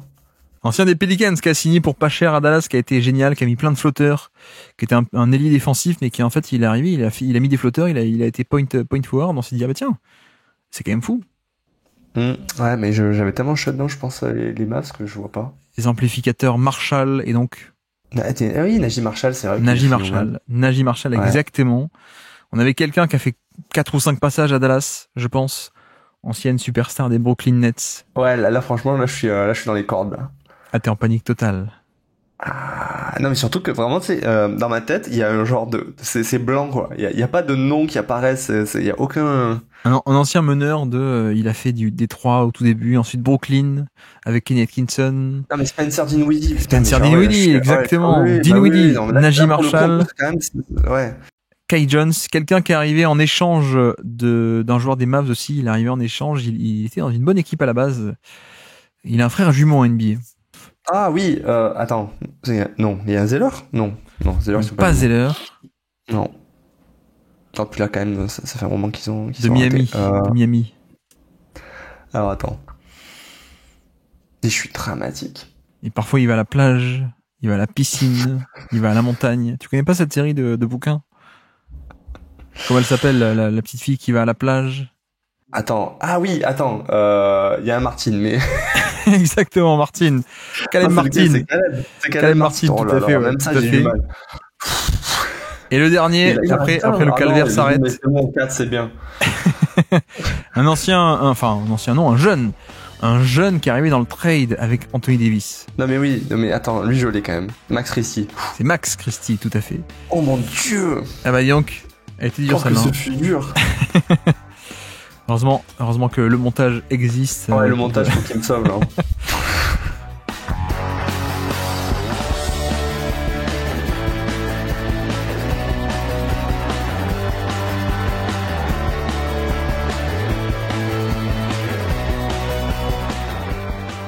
Et donc on avance, troisième joueur du jour, tiens, allons sur Jalen Green si tu veux bien. Jalen Green, 33 minutes par match, mine de rien, 82 matchs pour les Houston Rockets, 21 points par match et 3 assists de moyenne, 27% d'usage, donc un gros volume d'utilisation. Malheureusement, efficacité, on est à 6% en dessous de la moyenne, donc c'est pas la folie. Mais pour te lancer, on est quand même sur une saison où il y avait besoin de sa création et donc il a été là. Ouais, alors, lui, je trouvais que c'était bien parce que c'était facile de savoir où je le positionnais dans la liste. Parce que quand même, je trouve que c'est un profil un peu compliqué parce que quand tu regardes finalement, quand tu lis un peu Twitter, tu as l'impression que c'est encore considéré comme un très bon joueur alors que je trouve que malheureusement, il y a quand même pas beaucoup de choses qui vont dans son sens. C'est-à-dire qu'en fait, il était nécessaire dans cette équipe des Rockets parce que c'était vraiment le seul joueur qui pouvait driver à haut volume. Le truc, c'est que malgré ses 10,5 à peu près drive par match, ce qui d'ailleurs le met, fun fact, au niveau de KD en fait, qui le remplace cette année. Mais l'efficacité est quand même désastreuse sur les tirs qu'il crée pour lui-même. On est sur du 46% au tir sur des fins de drive. Et le truc, c'est qu'on peut dire il crée un chaos qui est nécessaire pour les Rockets, mais le truc, c'est que son jeu de passe, je le trouve, est tellement pauvre qu'en fait, ça génère pas grand-chose in fine, je trouve. Et donc, pour moi, on est un peu sur un cas où, presque, je me disais, oui, tu le fais jouer parce qu'en théorie, ça pourrait être bien, mais dans les faits, en fait, il y a pas grand chose sur le drive, et donc reste après, du coup, tout ce qu'il peut créer sur pull-up, et là aussi, la saison, elle est plutôt désastreuse. J'ai regardé sur les joueurs qui avaient le plus gros volume de pull-up de la saison, il était dans le top 25. Là aussi, c'est le moins efficace des 25, et il est avec Dejounte Murray, qui est un joueur qui a jamais eu vraiment un shoot. Donc je trouve que ça positionne vraiment un problème sur Jalen Green, c'est qu'entre l'idée qu'on se fait de Jalen Green et ce qu'il produit réellement sur le terrain, il y a un fossé qui fait que on comprend qu'ils aient pas donné un contrat maximum à ce joueur, mais aussi que ils aient tout fait pour l'évacuer assez rapidement au final, quoi. Oui, et en même temps, moi je pense qu'il avait une certaine utilité, mais c'était un peu le plafond des Rockets, quoi. C'est-à-dire la défense, c'était pour moi déjà calibre. Tu peux être champion avec cette défense, assez clairement. Alors que tu vois, il y a un côté un peu atypique, hein, les double big, les quadruple big line-up avec Jabari Smith en poste 2, Tari Eason, Alperen Sengun et Steven Adams. Mais non, mais la défense c'était d'élite. Et en fait, la question de Houston, pour moi, c'est à quel point est-ce que les créateurs principaux de l'équipe n'étaient pas un peu imparfaits et pas un peu trop imparfaits pour que l'équipe ait de grandes ambitions pour passer plein de tours. en l'occurrence Sengun et Jalen Green, parce que le système offensif de Udoka est assez simple tiens, je te donne un match-up, je te donne un mismatch à attaquer, je te donne une isolation et un contre 1 ou pick and roll, et tu attaques. Et pour le coup, c'est vrai que j'ai dit toute la saison, hein, tu remplaces Jalen Green par Kevin Durant, t'as peut-être une équipe championne, on verra l'an prochain. Mais il y a quand même un peu de ça. C'est-à-dire que Tari Eason, c'est pas de l'attaque. Qu'est-ce que j'oublie, évidemment, il y a plein de Dylan Brooks, c'est surtout défense. Amen Thompson, c'était pas encore très développé, etc. Et donc t'avais un peu ce besoin il faut quand même qu'on ait de la création pure, et la création pure, c'était Jalen Green. Alors c'était pas parfait, mais tu vois, je trouve que déjà il a été plus utilisé que Sengun dans la création pure, ce qui, moi je suis pas forcément d'accord, j'aurais plutôt fait l'inverse, mais ok. Mais aussi parce que c'était un peu le seul extérieur, un peu le vrai extérieur de métier. Alors Van Vliet aussi un peu, mais tu vois, Sengun, c'est une configuration particulière, c'est une attaque particulière, il faut le placer à tel endroit, à tel endroit. Green, c'est juste, tiens, t'es un mec à un pull-up et qu'un drive, on te file un pick and roll, vas-y, attaque, quoi. Donc c'est quand même plus simple de générer des tirs à partir de là. Et je trouve que la saison est pas complètement à jeter à la poubelle, pour le coup. Moi, j'aime bien les progrès défensifs depuis 2 ans avec Udoka. Je trouve que les flashs au passing se multiplient, les bonnes lectures, mais là où je te rejoins, c'est qu'on est quand même en dessous des standards de y a assez, en fait, de y a suffisamment. C'est un peu ce qui pourrait tout changer, c'est que s'il avait un passing en plus, il changerait totalement de catégorie. Et là, on est plus sur, tiens, il y a un flash une fois tous les matchs, tous les 2 matchs, tiens, il y a un flash magnifique en sortie de dribble, mais il n'y a pas ça de manière régulière sur 25, 30 possessions d'un match où il va avoir la balle, en fait. Donc ça changerait tout. On est plus sur, j'ai pas envie de dire un espèce un homme de main, quoi. C'est tiens, je te donne 3 ballons ou je te donne 20 ballons, prends-les, va scorer. Et malheureusement, c'est que pas de passing d'un côté, et de l'autre côté, c'est intéressant, mais c'est pas efficace non plus.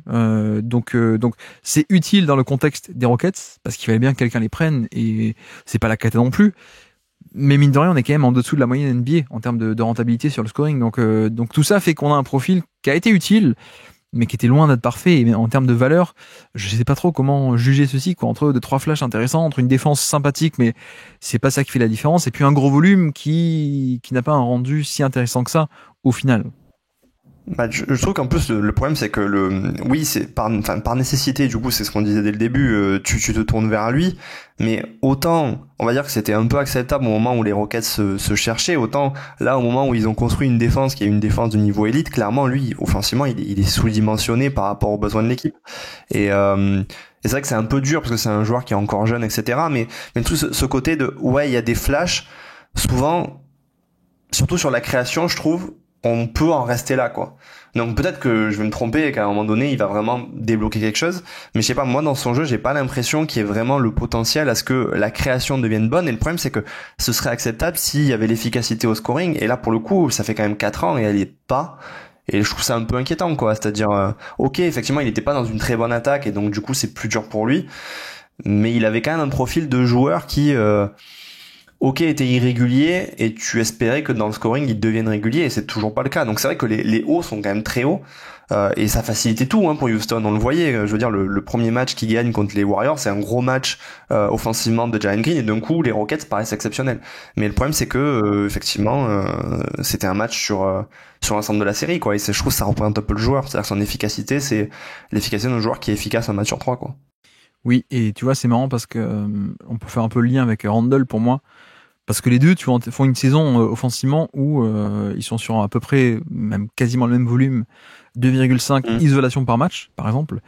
Et surtout, mais on est sur quasiment la même efficacité. C'est-à-dire que Green, on est à 0,86 points par possession sur isolation. Randle, 0,79. Donc bref, les deux sont à peu près au même niveau. Est-ce qu'il y a un niveau qui est en dessous de la moyenne, déjà, premièrement. Mais la grande différence, c'est que Randle utilise son scoring et la menace de son scoring pour tordre un peu les défenses, et surtout il en tire profit avec le passing. Et Green, c'est pas le cas. À Green, on n'a pas ce côté, de faire fructifier le décalage ou les défenseurs qui pourraient attirer vers lui. On n'a pas ce côté exploitation, et on n'a pas les fruits sur des résultats collectifs. On n'a pas un avantage qui est généré et qui ensuite peut être exploité parce que il libère bien tout le temps la balle sur ce genre de situation. Donc je te rejoins qu'on a un peu ce côté, c'est un peu entre guillemets presque juste un scoreur, défenseur intéressant mais juste un scoreur, et qui sur le scoring n'est pas intéressant. Mais tu vois, c'est là aussi on voit bien la différence entre, voilà, tu prends juste la stat d'isolation en soi entre Green et Randle, les deux sont à peu près au même niveau, mais il y en a un qui en tire profit et l'autre pas trop, quoi. Donc la valeur offensive est très différente. Et pour autant, le cap, tu vois, je veux dire, il est pas si énorme dans le sens où Randle, je trouve pas qu'il fasse une multitude de lectures très compliquées. Il est capable de faire des bonnes lectures, mais il y a quand même des passes très très simples. C'est-à-dire, voilà, tu enfonces la défense, tu ressors au joueur qui est juste dans l'axe, et après tu laisses l'attaque exploiter le décalage. Et en fait, chez Jalen Green, il y a même pas ça, parce que souvent il s'enfonce trop loin dans la défense. Le timing du coup de choix de la passe est pas bon.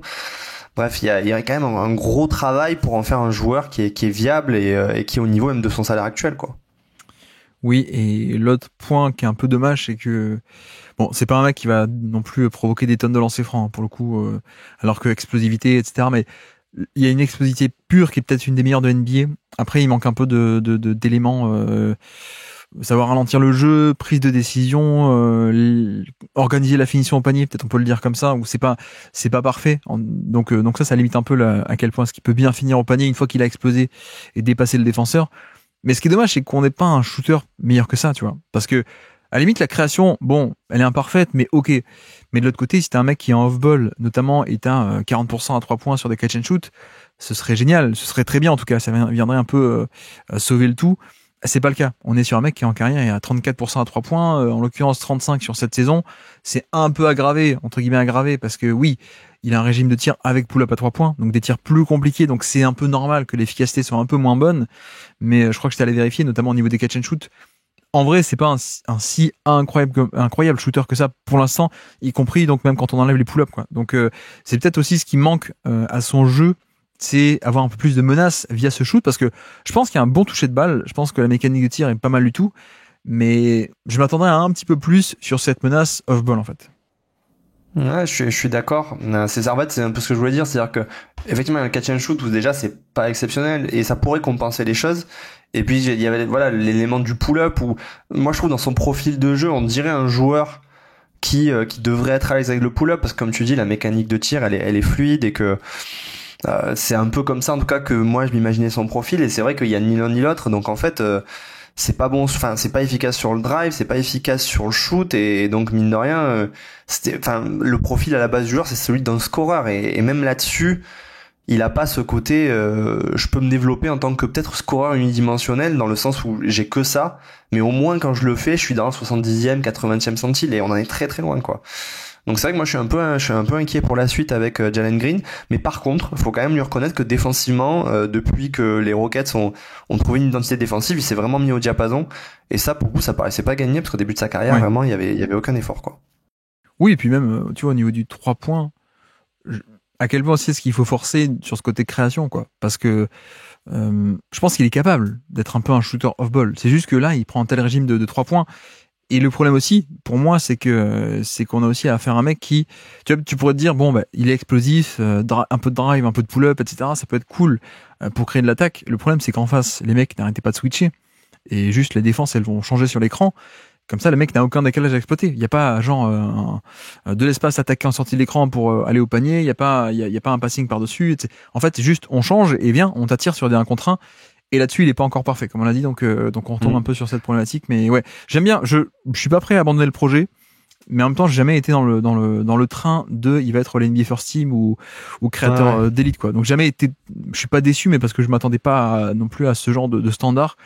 Mais voilà, la saison du côté des Rockets où on a eu besoin de lui, il a été là, mais pour des résultats peut-être pas géniaux. Et donc côté classement, alors où est-ce qu'on projette notre ami Jalen Green? Ouais. Moi, tu l'auras compris, je suis pas très haut sur le joueur. Mais le truc, c'est que du coup, je pense pour moi, il y a une cassure. C'est moi, je le mettrais vers Kristaps Porzingis, quoi.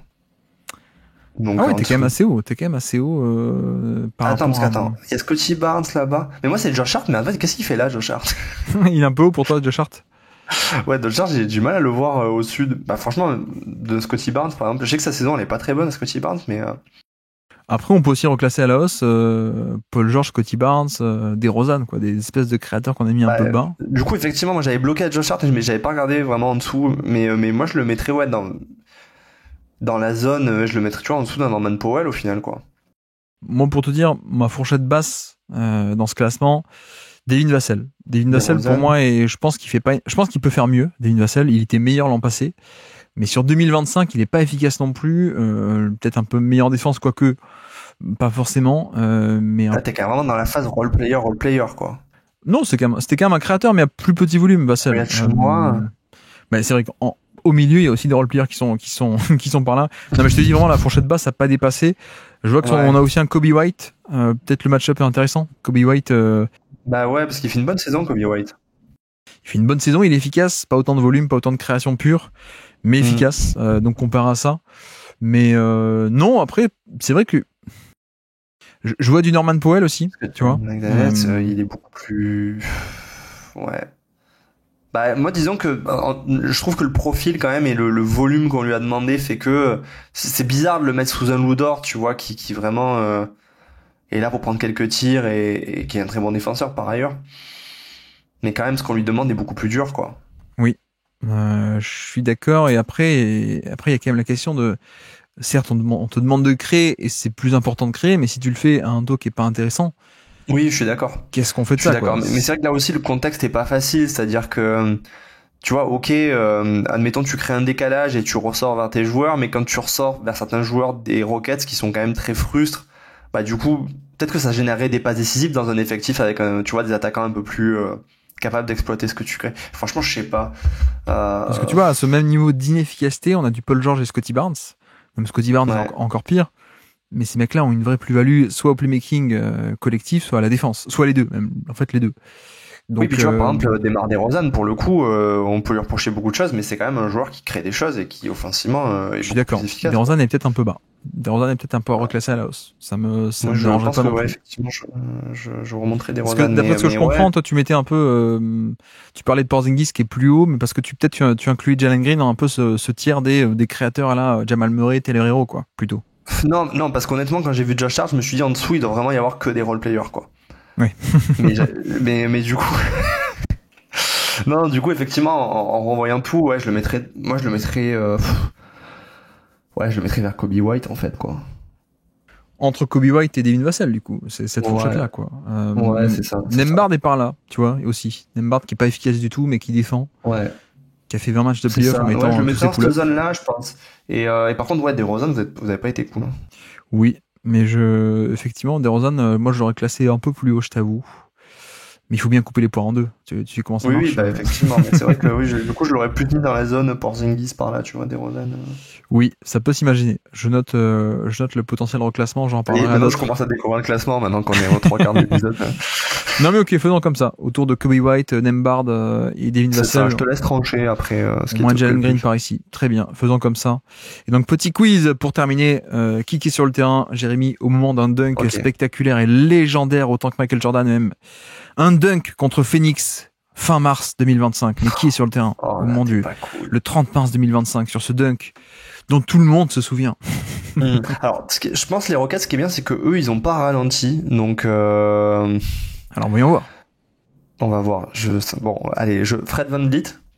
Non. Oh. C'est en garbage time ou pas? Non, c'est un match normal, mais un match de quasiment avril. Okay, quoi. Ça va. Non, mais tu vas pas mettre un dunk à 2 minutes de la fin, quoi. Non. Non, ok, ça c'est sympa. Jalen Green, du coup? Oui.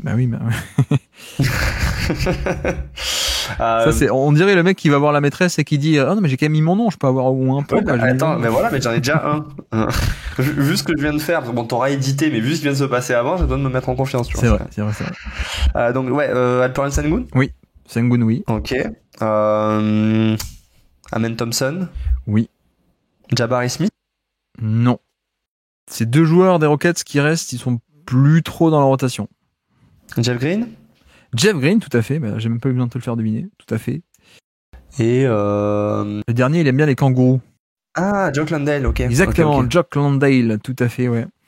Et alors côté Suns, justement. Est-ce que Booker joue encore à ce moment-là? Non, pas sur le terrain, en tout cas, pas à ce moment-là. Pas sur le terrain, Kevin Durant? Non plus. Non plus. Ouais, je sentais que ça allait se compliquer.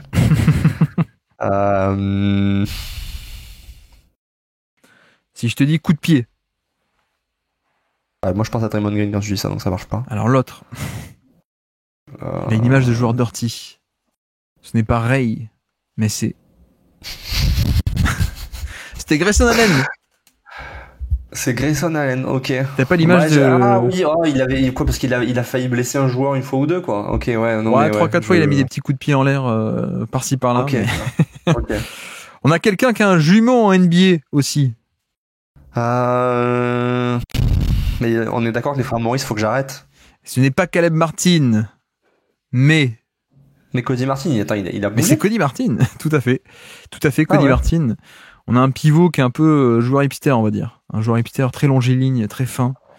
C'est une bonne surprise de la saison des Suns. Non, l'autre. Non. Oh. Est-ce que tu vois l'ancienne star des Sixers qui a ensuite fait Denver 2013 et qui a ensuite parti aux Warriors? Javel McGee? Non, ton Denver 2013, qui était la star du Denver 2013, le trade de Dwight Howard. Moi je dirais Tyler Lawson, donc ça marche pas. Hein. Non, celui que t'as eu dans le trade de Dwight Howard. Ah, Iguodala. Mais non, mais attends, il y a Iguodala qui arrive. Alors le même mais début. Là, tu parles de pivot, on est d'accord. Oui, mais c'est le même début de nom. C'est pas Iguodala, c'est... Ah oui, d'accord. Ok, donc c'est André, mais alors André qui? Non. Oublie André. Iguodala. Le début du nom de famille, c'est le même. Attends, ouais, mais ok. Non, mais je l'ai pas. Hein. C'était Oso Ighodaro. Ah, ah ouais, d'accord. Non, mais j'allais jamais trouver. Vraiment, j'allais jamais trouver. Bon, alors, plus simple. Ce n'est pas Shaquille. Ouais, donc... Et là, on est sur quel poste? Juste comme ça que je me... Ailier, ancien du Jazz, notamment. Ah oui, Royce O'Neal, ok. Royce O'Neal, tout à fait. Ça va. C'est gérable. Et le dernier, Royce aussi, mais Rolls-Royce, des meneurs backup. Monte Morris?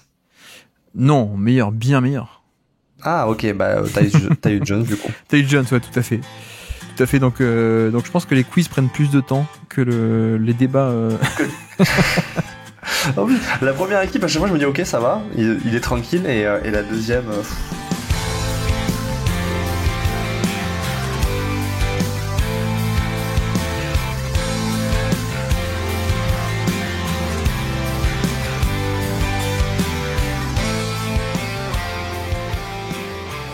Bon bref, avançons, passons à notre quatrième joueur du jour. Tiens, Evan Mobley. Evan Mobley, tu avais une première de ta cuvée, toi. Evan Mobley, je te fais le topo. 30 minutes par match. 30 minutes par match, c'est pas énorme, mais tout de même. 71 matchs. 18 points et quasiment 9 rebonds par match également pour Evan Mobley. 23% d'usage. Donc le volume augmente un peu, même si c'est toujours pas un volume de énorme deuxième ou troisième option d'équipe non plus. Plus 10% relatif à la moyenne. Donc on a une très très belle efficacité. Bah pour te lancer, on a quand même une saison où il a été pas mal. Il a fini par être élu Deep-Boy, donc c'était quand même pas rien, quoi. C'est ça. Alors d'aucuns diraient Deep-Boy par défaut, mais malgré tout, tu sais, je me disais en préparant l'épisode, l'arrivée de Chet Holmgren et de Wembanyama, ça fait presque oublier un peu médiatiquement qu'il y avait quand même un joueur avec un physique complètement incroyable qui était arrivé juste avant. Et je trouve qu'Evan Mobley, bah il est un petit peu à l'instar des deux autres, c'est-à-dire que c'est un très bon protecteur de cercle, il est long, il est mobile, donc là-dessus il est exceptionnel et c'est déjà ce qu'on demande à l'intérieur, mais en plus il y a ce côté où tu peux l'envoyer au large contre des joueurs beaucoup plus petits, et là aussi il est extrêmement bon défensivement, donc on est sur une sorte pareil de licorne complète qui permet de te transformer en défense d'élite et qui en plus, alors associé à Jarrett Allen, te donne quand même quelque chose qui arrive à combler un peu toutes les brèches, parce que les Cavs sont une bonne défense alors que la ligne extérieure à la base elle fait sacrément peur, quoi. Oui, et ce qui est marrant, alors tu dis comment tu disais, d'aucuns diraient un Deep-Boy volé, donc comment t'as dit exactement? Ah oui, parce que je pense qu'on était tous au clair, il y a 3 mois avant la fin de l'année, tout le monde disait c'est Wembanyama qui l'a. Oui. Et puis il s'est blessé, quoi, donc voilà, je pense qu'il aurait fini peut-être deuxième en réalité, mais bon. Non, mais c'est marrant parce qu'il répond pas trop aux critères d'habitude, quoi. C'est-à-dire que je pense qu'il y avait un côté récompenser la meilleure équipe de NBA ou pas loin de la saison des Cavs, 64 victoires, etc. Bon, il pourrait pas avoir le MVP. Allez, on leur donne le Deep-Boy, mais tu vois, techniquement, on parle d'une défense qui est à peine top 10, mais je crois qu'ils sont 9e défense de NBA. Alors, peut-être que les votants sont un peu attachés à l'image de encore l'an dernier, où il y a 2 ans où ils étaient défense d'élite. Mais on n'était plus à ce point là-dessus, mais bref, c'est un peu marrant ce côté vote. Tu le sais, hein, t'es fan de Denver, mais bref, fermons la parenthèse. Non, mais ce qui est assez fou, je te rejoins sur le côté où Chet et Wemby sont passés par là avec aussi un peu plus d'attaque, on va dire. Et ça fait un peu oublier que oui, il y avait un joueur qui était aussi drafté à ce point haut, qui est anomalie, c'est quand même pas au point de Davis non plus, ou de Wemby avec les mensurations. On est un peu plus, entre guillemets, normal parmi les aliens, mais c'est vrai que c'est quand même assez fou, à quel point est-ce qu'il est quand même fluide. Et notamment, tu vois, je trouve que c'est pas de la mobilité pure, c'est pas le mec qui va, tu lui demandes de faire des pas chassés, il va pas être aussi rapide que d'autres, que Draymond, que Bam, etc. Mais en fait, il est 80% de vitesse latérale de ça, plus des mensurations physiques encore plus grandes. Donc en fait, c'est pas grave s'il est pas de côté, il fait pas aussi vite, parce que pour le même pas, il va couvrir beaucoup plus de terrain. Donc pour moi, il y a un peu ce côté où il se traîne un peu partout en off-ball avec la capacité à couvrir un volume qui est assez immense. Donc switch, protection de panier en deuxième rideau, etc., etc. Et ce qui fait qu'on n'a peut-être pas le meilleur défenseur de NBA. Enfin, je suis pas sûr que je l'aurais top 3, moi, parce que c'est à 8, hein, quand tu accumules des... Draymond encore, je pense. Ouais, Draymond, Gobert, Davis. Enfin, alors il est quand même dans ce chapeau-là, on va dire, pas loin. Ouais. Mais je pense que ce qui a aussi attiré beaucoup l'attention cette saison, tu peux sans doute en parler, c'est les progrès offensifs qui ont été réalisés. Bah ouais. Alors après, je trouve qu'on est sur une progression qui est plutôt linéaire que sur une progression qui est vraiment. Il y a eu un à-coup qui est absolument monstrueux. Tu vois, par exemple, comme tu dis, il est à 22-23% d'usage. Bon, mais il est passé de 19 à 22-23%, quoi. Donc, je trouve que en fait, petit à petit, il complète son scoring. En termes d'efficacité, il est toujours là. On est quand même sur du 110 de true shooting plus, donc c'est son record en carrière et donc il continue de progresser. Et puis le point qui est quand même notable, enfin il y a deux points qui sont notables pour moi. C'est le premier, c'est que ça y est, il est un peu plus responsabilisé balle en main. Donc on commence à voir de la création chez lui. Maintenant, par rapport à ça, j'ai un peu la même réflexion qu'avec Zubac. En fait, c'est cool tactiquement parce que c'est pas un super shooter à la base et que du coup tu préfères le responsabiliser balle en main, et que mine de rien il y a quand même un fantasme de Evan Mobley qui à un moment donné monte en usage et devient une véritable star. Mais de l'autre côté, en fait c'est uniquement, je trouve, cool parce que autour t'as des très forts scoreurs. Parce qu'en fait, c'est pas naturel de lui faire augmenter son usage, je trouve, dans cette équipe. C'est-à-dire, t'as Darius Garland, t'as Donovan Mitchell. D'un coup, t'as Jérôme qui sort un peu de nulle part et qui lui aussi a un gros usage. Et donc, je trouve que c'est cool. Il a progressé sur la création, mais je sais pas si c'est vraiment fondamental, en fait, pour cette équipe. C'est juste, dans sa progression personnelle, c'est un petit plus, quoi. Je suis d'accord qu'il y a un côté, peut-être, où, la progression en soi est moins grande que le ressenti, tu vois. C'est comme les températures. J'ai l'impression que, mais en même temps, on s'attendait tellement depuis longtemps à ce que ça se développe un peu. La saison rookie avait été hyper prometteuse, et puis ensuite 2 ans de un peu déception, tu vois, mince, l'attaque est snagged. Donc en fait, on avait envie que cette progression arrive, et là, elle est arrivée. On s'est un peu jeté dessus. Alors qu'en vrai, je te rejoins que il y a plus de volume, il y a plus d'attaque, il y a plus de création. Je pense qu'on n'est pas encore arrivé à destination. Je trouve, dans un sens. Ce qui est bien, mine de rien, c'est que Atkinson l'a un peu replacé au centre de certains line-up. Notamment, dès qu'il est sur le terrain, il est souvent avec Mitchell, par rapport aux duos qui sont faits, parce que Garland est avec le meilleur finisseur off-ball de pick and roll, Jarrett Allen, et donc Mobley est plutôt avec Mitchell. Ce qui est bien, parce que Mitchell est plutôt un joueur qui peut aussi évoluer off-ball. Et en plus, ça permet de mettre Mobley dans pas mal de configurations un peu en 5 out, en fait, au final. Pas mal où, tu vois, c'est le pivot qui est plein centre à 3 points encore du jeu, et puis de chaque côté, il y a 2 shooters ou 2 sorties d'écran, etc. Et à partir de cette configuration, tu développes zoom action d'un côté, sortie d'écran de l'autre, etc. Et c'est bien, parce qu'il n'y a pas toujours le tir à la fin pour lui, mais c'est aussi une configuration qui est bien, parce que tu viens un peu neutraliser le manque de spacing de Mobley, qui fait une bonne saison en attaque, notamment balle en main. Après, le shoot se développe, c'est quand même pas la folie, il est pas non plus grimpé à 38 ou 40% sur 5 par match, quoi. Il est à 37, mais sur 3 par match. Ouais. Donc c'est bien, mais tu vois, le fait de le mettre à ce point sur une attaque en 5 out dans le périmètre avec la balle dans les mains, c'est aussi une manière de dire, quand t'as la balle, t'es pas proche du panier ou pas défendu à 3 points, quoi. Non, mais c'est ça. Après, c'est aussi développer une respectabilité, notamment sur le shoot. Et moi, je trouve le fait déjà qu'il augmente le volume et que, on va dire qu'il soit stable à 37%. Enfin, 37%, c'est quand même un pourcentage que beaucoup de shooters aimeraient atteindre. Donc, et même des fois, des joueurs qui sont réputés comme des shooters parce qu'ils ont un haut volume n'ont pas atteint. Donc, je trouve que c'est à minima un bon point. Et après, il y a un peu le fantasme, comme je disais, de le voir se développer très vite, mais en fait, il est quand même dans une situation un peu particulière, Evan Mobley. C'est-à-dire qu'il a été drafté très haut, mais en même temps dans un effectif qui était compétitif. Et en fait, il y a le temps de le voir avec un usage peut-être de 28-29%, ou le voir plus responsabilisé balle en main, mais là, le fait est que je trouve dans l'effectif des Cavs, c'est pas ahurissant de pas le voir plus de responsabilité que ça à l'heure actuelle, quoi. Je sais pas ce que t'en penses, mais ouais, c'est pas naturel pour moi. Il faut pas s'attendre non plus à ce qu'on ait à terme un immense volume, quoi. Pour le coup, c'est un peu ça l'idée, mais après chaque bonus qu'on peut avoir là-dessus, on gratte, quoi. On le prend parce que moi, mes standards d'attente, c'est plutôt être comme ça un peu chapeau 1 de défenseur d'élite, et que derrière, voilà, tu vas gratter un peu d'attaque, c'est que du bonus, quoi, par rapport à ça. Tu vois, on sait que par exemple, je pense qu'à terme, et même déjà, c'est un mec qui va être beaucoup moins handicapant pour l'attaque qu'un modèle à la Rudy Gobert, quoi, par exemple. Parce qu'il peut faire un peu plus de choses, il peut éventuellement un peu driver face au jeu, même si c'est pas toujours parfait, mais il peut le faire un peu de shoot aussi, on l'a dit.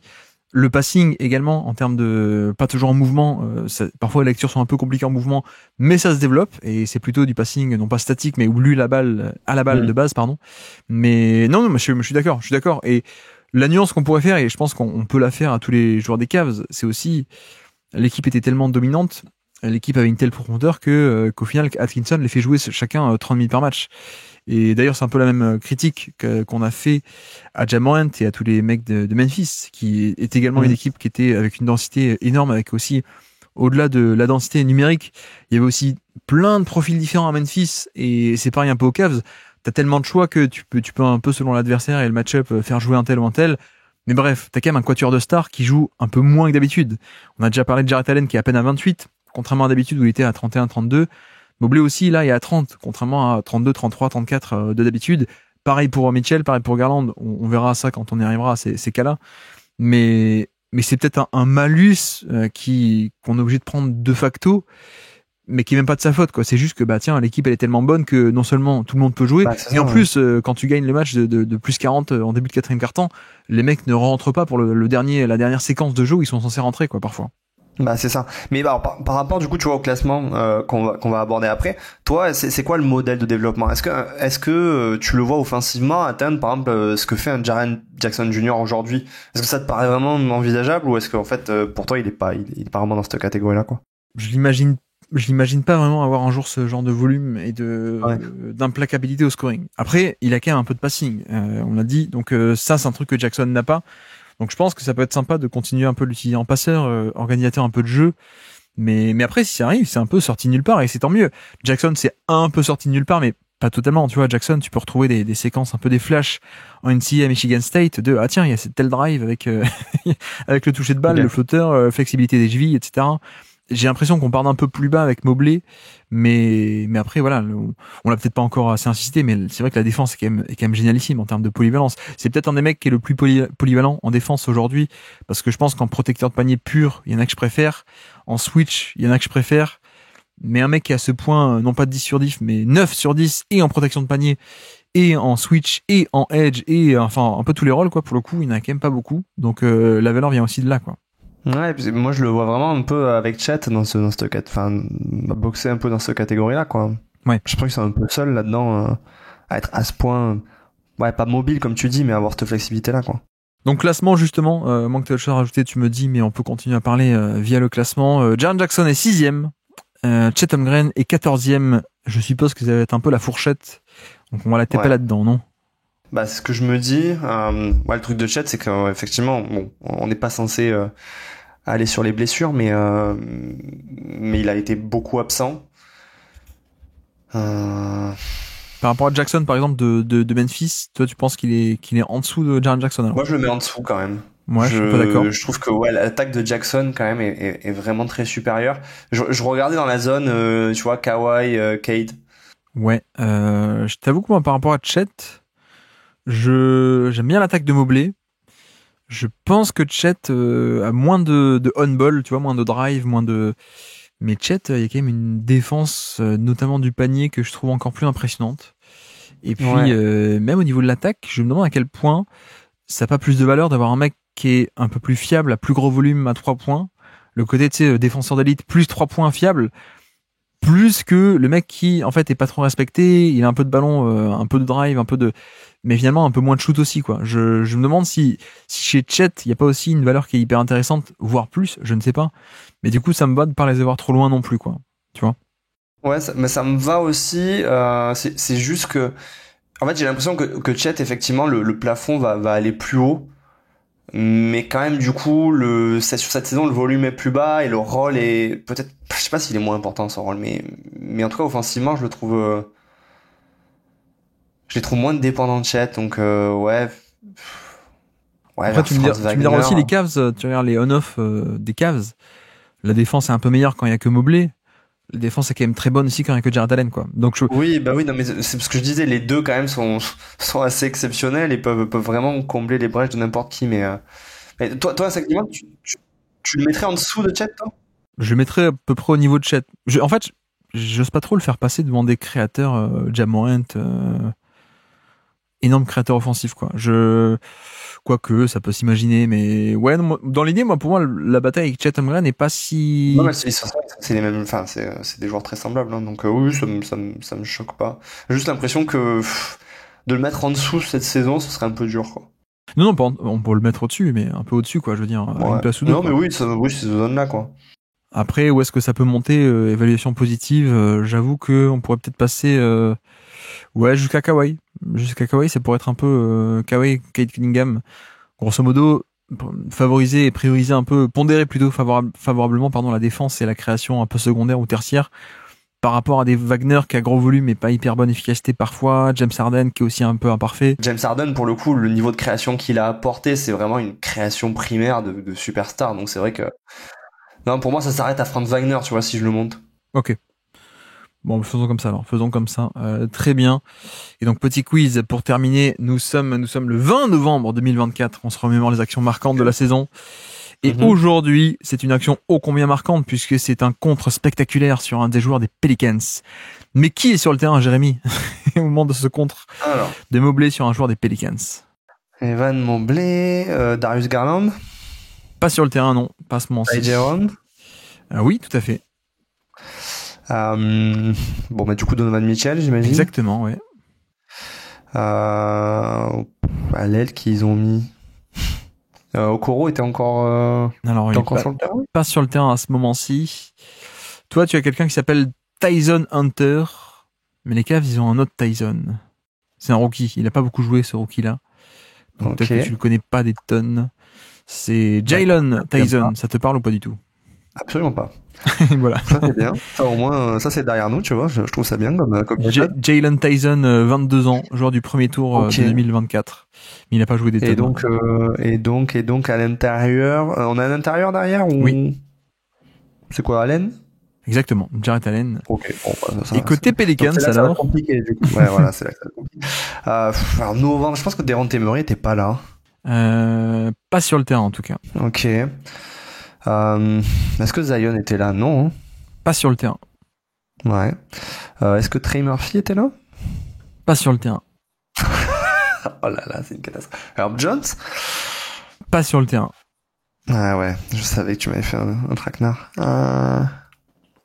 Yves Missy? Exactement. Yves Missy est sur le terrain. C'est lui qui se fait contrer, tout à fait.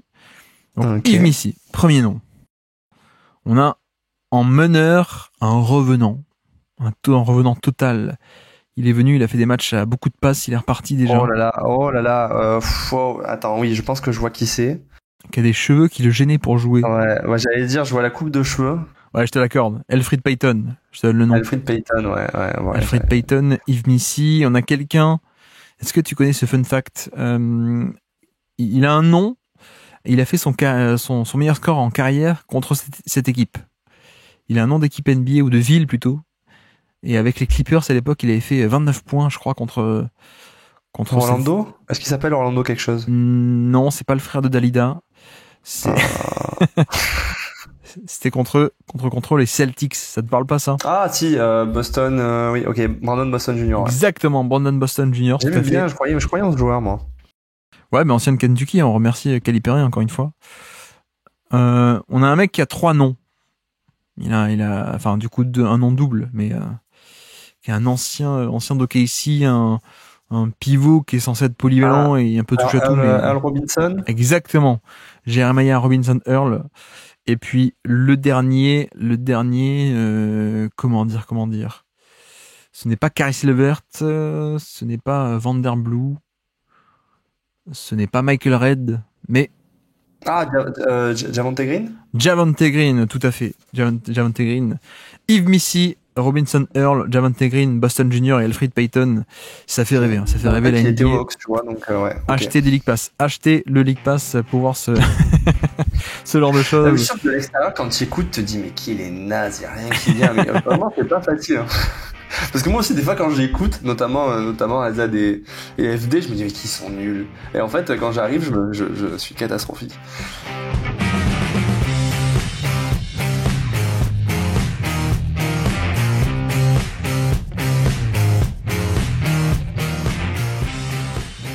Et donc, 5e et dernier joueur du jour aujourd'hui, c'est LeBron James, 35 minutes par match, en moyenne 70 matchs, 25 points quasiment, 8 rebonds et 8 assists en plus de ces quasiment 25 points. Donc encore à 40 ans, une ligne de stats à ce point impressionnante. On est également sur 30% d'usage et encore plus 5% d'efficacité relatif à la moyenne. Donc c'est plus ces méga scores d'antan qui étaient à plus 15, plus 20%, un truc historique, mais on est quand même à plus 5%, c'est quand même très très bien pour un joueur de ce volume-là, même excellentissime. Pour te lancer, comment est-ce qu'on juge LeBron James à 40 ans? Bah déjà, c'est pas évident de juger LeBron James à 40 ans parce qu'en plus, il nous fait le plaisir d'être encore dans une franchise qui change complètement en cours de saison. Moi, ce que j'en retiens, c'est début de saison, on est clairement sur un joueur qui est le créateur primaire d'une équipe, même si je trouve que dans la responsabilisation, on voyait qu'il y avait quand même une volonté de le décharger en donnant plus de ballons à Reeves et surtout Anthony Davis. Moi, ce qui me gêne sur le début de saison, c'est notamment, tu vois, le fait tout bête que malgré tout ce qu'il arrive encore à porter, malgré le fait que, oui, l'efficacité est en chute, mais qu'elle est quand même supérieure à la moyenne, il y a un côté où sur les impacts, sur les oui, bah en fait, il est sur une situation où son équipe perd quand il est sur le terrain, et notamment parce que sur le début d'année, je trouve que défensivement c'est compliqué et que offensivement, on en avait parlé d'ailleurs dans le bilan, il est dans une équipe qui a du mal à vraiment gagner nettement ses matchs, donc qui arrache beaucoup de matchs, qui en perd beaucoup assez largement, et je trouve que son impact global du coup sur le terrain était moi je trouvais sur une saison où on se disait ça y est, là il y a un vrai déclin qui s'opère et un vrai impact sur le jeu qui est en baisse. Et puis il y a la deuxième du coup partie de saison où là bah du coup on est plus sur un créateur primaire parce que clairement Luka Doncic prend les devants.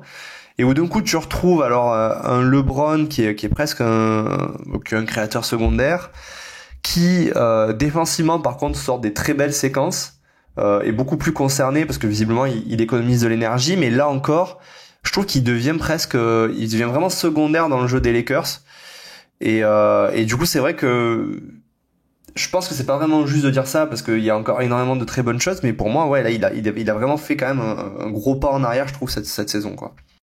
C'est vrai qu'on avait un peu discuté du fait que tactiquement c'est plus pareil. La priorité de Darvin Ham c'était d'aller au panier, de libérer le panier avec le line-up avec Davis en poste 5, mais aussi juste schématiquement et tactiquement lancer un peu LeBron vers le panier, pas que LeBron mais notamment. Et donc les Lakers c'était élite en termes de fréquence au panier, en termes de transition, etc. Là c'est pas le cas. Redick il arrivait avec son playbook très scolaire parfois, un peu trop scolaire, c'est ce que je lui reproche, avec 14 000 mouvements et en fait, schématiquement, c'est pas pareil. Donc, il arrive moins lancé. Je pense que ce petit malus par rapport à l'an passé, c'est que, certes, il est un peu plus vieux, donc ça peut aussi s'expliquer comme ça. Mais je trouve qu'on a un peu moins débloqué le drive, où tu vois, l'an passé, il était encore, je crois, top 5, meilleur driver de NBA en termes d'efficacité en fin de drive, parce que plus aussi rapide qu'avant, mais bulldozer, en fait. Donc, quand tu le fais arriver lancé, il est tellement costaud, avec un contrôle du cœur magnifique. Et même quand il va pas jusqu'au panier, il peut un peu prendre ses petits, les fadeaway à 2-3 mètres du panier en retombant d'un côté ou de l'autre, quoi. Et j'ai trouvé que cette saison, enfin, on a un an de plus déjà, et quand on est entre 39 et 40, c'est pas comme entre 26 et 27 déjà par rapport à ça, mais j'ai trouvé que cette saison on avait moins ce côté, enfin on est de plus en plus éloigné du LeBron qu'on connaît, c'est-à-dire LeBron qui était le meilleur driver de NBA quoi, et que de plus en plus j'ai ce côté où les défenses non seulement elles switchent face à lui et sans craindre autant que par le passé évidemment, mais même juste rester en drop en fait, tu vois, sur un pick and roll avec le big qui reste en retrait par rapport au niveau de l'écran. Pourquoi? Parce que avant, tu restais en drop, il y a encore 3, 4, 5 ans, tu restais en drop face à LeBron, t'étais mort, quoi. Il profite du fait que tu sois bas, non pas pour prendre le pull-up, mais pour justement prendre de la vitesse, engranger de la vitesse en sortie de l'écran et aller t'affronter au panier, et puis c'est fini, quoi. Donc aujourd'hui, les équipes se permettent de faire ça parce qu'elles craignent moins le drive. Et de l'autre côté, le fait de pas monter haut sur les écrans fait que tu vas pas déverrouiller un peu le passing par-dessus, quoi. Tu crées 2 contre 1 sur LeBron au niveau de l'écran, il passe par-dessus, il va trouver le corner opposé, voilà, le passing, ça vieillit pas. Pour le coup, donc ça, c'est quand même assez génial. Mais il y a ce côté où j'ai eu l'impression qu'il y a un mélange à la fois de lui qui a moins le coup de rein, mais c'est normal, et de l'autre côté, la tactique était moins faite autour de lui et pour son drive. Un peu, tu combines les deux et ça fait un mec qui est plus à plus 9, plus 10%, absolument dingue, relatif à la moyenne en termes d'efficacité. Il est seulement à plus 5, ce qui, je répète, est encore très très très très bien, largement au-dessus de la moyenne pour des joueurs à un tel volume. Mais je te rejoins aussi sur l'aspect de, finalement, le contexte a tellement changé que c'est pas le même rôle, c'est 2 saisons en une, en fait, clairement. Il y a un côté, c'est une nouvelle partie de sa carrière à nouveau qui s'ouvre où c'est plus un second couteau à la création et j'imagine au scoring. Et oui, je suis d'accord avec toi sur le contexte qui effectivement est plus difficile. Et en plus, c'est vrai que dans le comparatif avec la saison précédente, tu vois, on l'avait dit déjà la dernière fois, il y a le fait que là, ils reviennent dans la saison après les JO, donc il n'y a pas la même fraîcheur physique. Dans le même temps, la saison d'avant, il y avait quand même une grosse inflation en termes d'efficacité parce que le shoot à 3 points était excellent.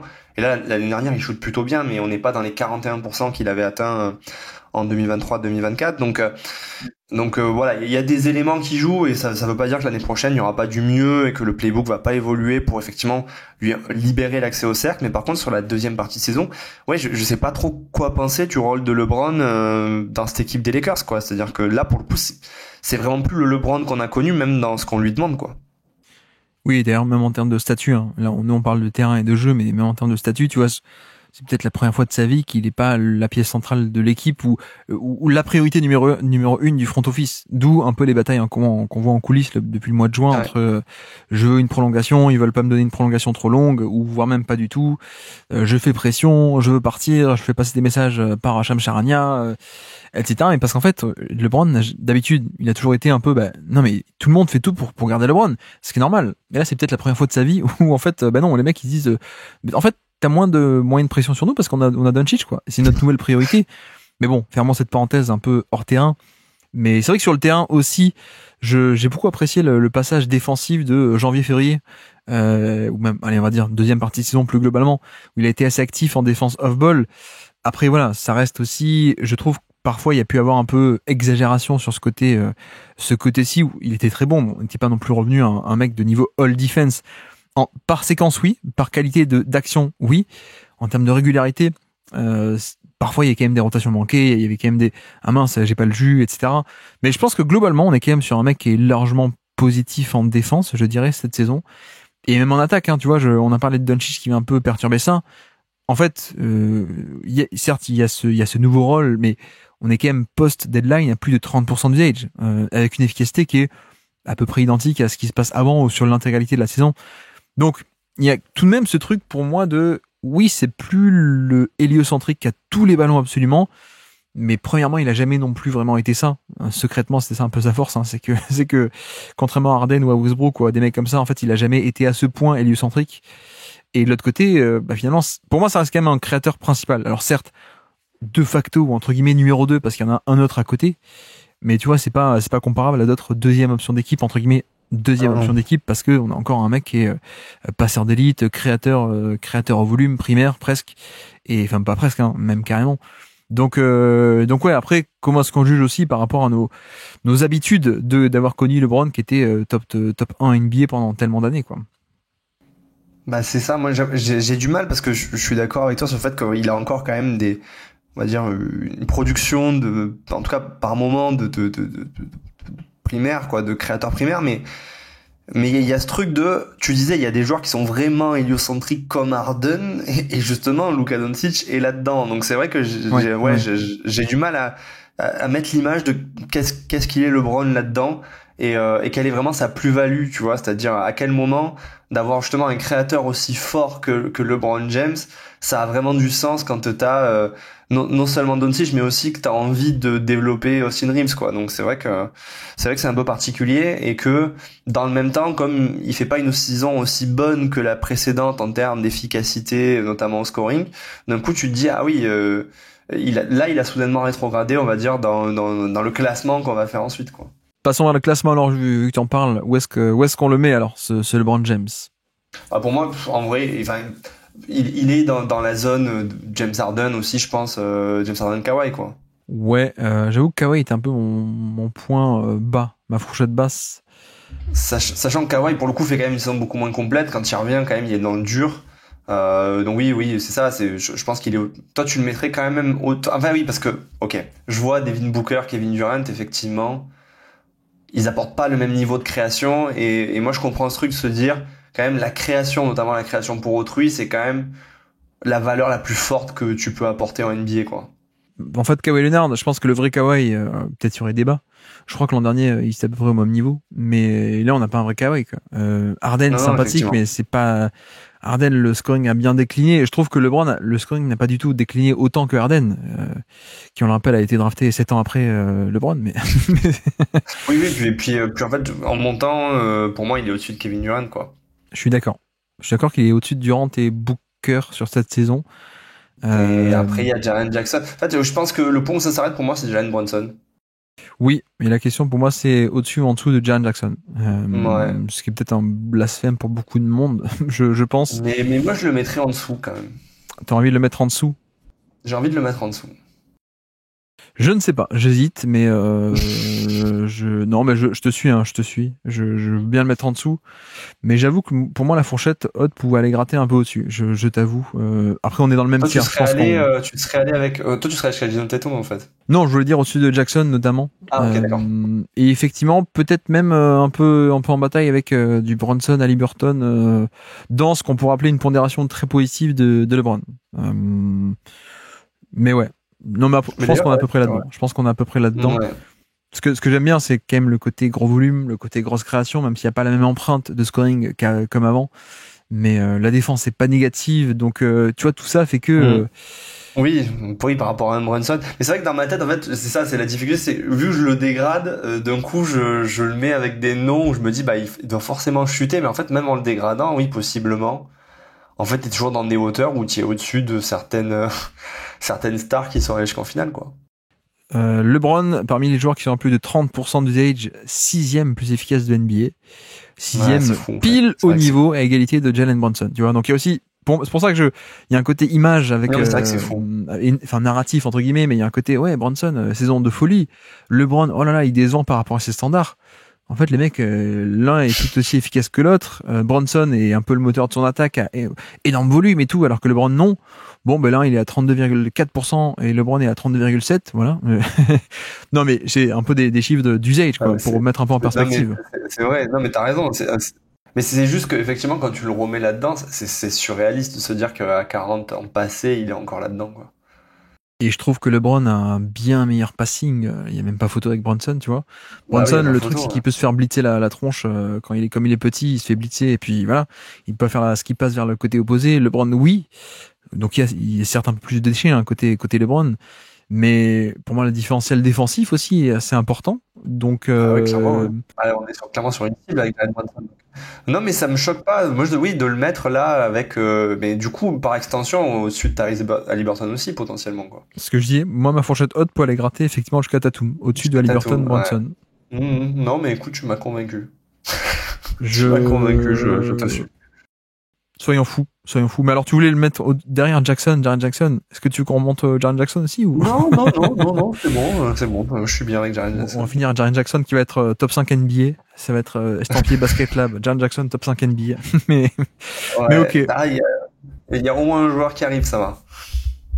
Je t'ai convaincu, ouais. Bon. Ça veut dire que là, on le met vraiment sur notre fourchette haute, alors. On le met vraiment pile à la fourchette haute. Oui, vas-y, on voit le. Et la fourchette basse, pour moi, c'est au niveau de Devin Booker Durant, quoi. Ou Kawhi Leonard, peut-être. Par contre, ça me ferait mal de le mettre en dessous de Durant parce que la force de création est incomparable, quoi. Donc, non. Ok, faisons ça. Donc il s'installe 4e entre Tatum et Haliburton. Pareil, Haliburton, bon, il y a la fin de saison qui est fabuleuse, mais c'est vrai que ça galère un peu au début en termes de prise de rythme, etc. Donc ouais. Bon, grosso modo dans cette zone à peu près, à une place près, on s'en fiche un peu. Qui est sur le terrain? Un petit quiz pour terminer. Nous sommes le 23 décembre 2024. On attend les cadeaux. Et le 23 décembre, il a mis un poster dunk en transition sur un joueur de Détroit. Mais qui est sur le terrain, Jérémy, entre ce match, ce poster dunk au moment du poster de LeBron sur un joueur de Détroit? Alors, Anthony Davis? Oui, tout à fait. Décembre. Et Vincent, je sais pas, je me suis dit tantôt un nom. Vincent, oui. Gabe Vincent est là, tout à fait. Ok, beaucoup de chance. Donc, LeBron, et là, j'en ai 4, là, c'est ça? Non, t'en as 3. Oui. LeBron, AD et Gabe Vincent. Ah, Austin Reeves, ça n'a pas passé? Non, Reeves, non. Ok, j'avais pas entendu. Si je te dis le prochain T-Mac, le prochain Tracy McGrady. Bah, du coup, Bronny James. Si je te dis non, mais le transfert entre Doncic et Trae Young, c'est pas qu'un transfert sec, hein, parce qu'il y a un autre mec qui était dans le. Ouais. Non, c'est pas Christie. C'est à l'époque d'Atlanta. L'époque d'Atlanta. Attends, refais-moi ton histoire. Alors à l'époque, les Hawks qui ont le pic, ils descendent, ils échangent avec Dallas. C'est grosso modo Trae Young contre Luka Doncic. Et en fait, les fans des Hawks ont dit non, mais attendez, c'est Cam Reddish, tout à fait. Ouais. C'est Cam Reddish, exactement. Ah ouais, il était en rotation quand même. Il était encore là, Cam Reddish. Et le 5e alors? Le 5e, ça va être en intérieur. Il a bossé chez Picard, le 5e. Il y avait beaucoup de glace dans les veines, paraît-il. Ah, mais c'est Dilo. Exactement. Danger le sol. Mais pour le coup, tu vois, dans ma tête, oui, il était pas encore parti, mais dans ma tête, lui, c'était loin. Et oui, très loin. Très loin, en effet. Et l'autre côté, alors? On est à quelle minute, là, dans le match? Je ne sais pas, je peux inventer, si tu veux. On est à la 8 minutes 14 du deuxième carton. Non, mais on est pas. Moi, j'ai toujours peur que tu me sortais à 3 minutes à la fin du match. Non. Ok, Détroit, Cade. Cade n'est pas sur le terrain à ce moment-ci, donc c'est le banc. Ok. Tim Hardaway Jr. Pas sur le terrain, non. Ok, Malik Beasley. Non. Oh là là. Ah si, Malik Beasley, oui. Beasley est là, pardon, excuse-moi. Excuse-moi. Ozar Thompson. Ozar Thompson, non. Jaden Ivey était blessé déjà, non? Exactement, Ivey est sur le terrain, ouais, tout à fait. Ah, il est sur le terrain, ok. Jalen Duren. Duren est sur le terrain, ouais, donc ça fait Ivey, Beasley et Duren. Il en manque 2. Il y en a un, son père a été président de la République en France. Bah ouais, non, mais ouais. Alors c'est pas John Macron. Bah non. C'est pas Josh Sarkozy. C'est pas Stephen Chirac. Pompidou non plus, a priori. Hein. C'est pas Steve Mitterrand. Alors lequel j'ai pas cité. Non mais d'accord, mais j'ai pas le nom. C'est pas Christopher Pompidou. Mais c'est quoi le nom qui va avec? Attends, mais c'est un meneur ou? C'est un arrière mais drafté très haut. Ce n'est pas Lamarcus de Gaulle. Je sais pas si t'as le président, hein, ou sinon je continue. Mais je sais, mais j'ai pas le nom qui vient avec, parce que c'est le prénom là que tu me donnes. Ce n'est pas D'Aaron Giscard d'Estaing. Alors le prénom, c'est le pote de Harry Potter. Comment il s'appelle, le pote de Harry Potter? Oh, ça y est, je l'ai. Attendez. Non, je l'ai plus. Attends, je l'ai plus. Putain, je l'avais. Harry, Hermione et... Ron, mais oui, mais Ron, mais je l'ai pas. Bah, je t'ai littéralement dit les deux là. Je t'ai dit le prénom et le nom. Bah oui, je le sais. Et ben alors, mets-les ensemble. Non, mais parce que dans ma tête, j'ai Ron, mais c'est... Attends. Ron? Oui. Ron. Mais non, mais il existe pas, ce joueur. Oh là là là là là. Oh, c'est horrible. On dirait le match 7 des finales de conf 2024, là. La deuxième mi-temps. Mais ouais, le choc clairement. Monumental de Denver. Ron Holland, putain. Purée. Alors là, il y aura aucun montage. Je veux que les auditeurs aient le temps réel. Je mérite. Donc, Ron Holland, en effet, Jaden Ivey, il manque un dernier. Okay. Il manque un ailier, shooter, qui est parti à Miami d'ailleurs, dans le trade, sign and trade de Bogdanovic. Duncan Robinson. C'est pas Bogdanovic. Non, c'est pas Miami. Il est parti à Miami. En voiture. Il est passé au Jazz. Oui, en voiture. Simone Fontecchio. En voiture, Simone Fontecchio, tout à fait. Ah non, mais c'est pas lui. Ah, j'étais sûr de. Pardon, excuse-moi. Voiture. Non, c'est bon. Non, c'est ça. Ok, d'accord. Jérémy, il bug même sur les quiz. Même quand je dis bonne réponse, il bug. Ouais, mais parce que je suis habitué, je suis préparé psychologiquement à me tromper, donc ouais, clairement. Donc voilà qui est sur le terrain. Dis donc ça a été dur, ces quiz. Ça a été très très dur. Ouais. les premiers, ça allait, mais les 3 suivants, ça a été horrible. Il est temps de conclure cette émission. Je rappelle, on a parlé de LeBron James aujourd'hui, qu'on a inséré au niveau de la 4e place entre Tatum et Haliburton dans une évaluation assez positive de son profil. Evan Mobley s'insère au niveau de la 13e place à peu près entre Wagner et Ja Morant et Chet Holmgren, pas loin aussi. La doublette Julius Randle et Ivica Zubac autour de la 20e place au niveau de Banchero, Rudy Gobert et Sabonis. Les deux sont collés. Et puis plus bas dans le classement, nous avons Jalen Green au niveau de Andrew Nembhard, Devin Vassell et Kobe White à peu près vers la 40e place. C'est quelques, je pense, ça donnera au final quand j'aurai remis les chiffres sur le côté pour faire le classement. Bref, voilà, voici pour cette belle cuvée, mais ces quiz encore meilleurs. Mais en tout cas, je te remercie Jérémy d'être passé sur le Basket Lab. Non mais tu sais qu'un jour il faut qu'on te refasse venir, tu sais, sur un live de Basket, on te fait 3 heures de quiz, tu vois, juste pour m'humilier en retour. Non, ouais, pour se venger clairement, ouais. Clairement. En tout cas, merci d'être passé sur Stop 100 encore une fois. Écoute, merci également pour l'invitation. Merci à tous d'avoir suivi cet épisode, j'espère que ça vous aura plu. Et donc voilà pour cet épisode, je pense beaucoup plus légendaire et marquant pour les quiz que pour le contenu basket. Finalement, on devrait arrêter de parler basket et juste faire des quiz comme ça. Mais voilà, le pauvre Jérémy, il a un peu souffert, il a aussi paniqué. Je pense que son niveau est meilleur que ça. On va dire qu'il était en sous-chauffe total. Son vrai niveau est plus élevé que ça. Et sachez que quand je révèle le nom, quand je sais pas, je donne des indices mais que je finis par révéler le nom de type Grayson Allen, en général c'est que je le donne pas de suite, c'est que je coupe au moins 3-4 minutes où ça cherche dans le vide et que je finis par donner le nom.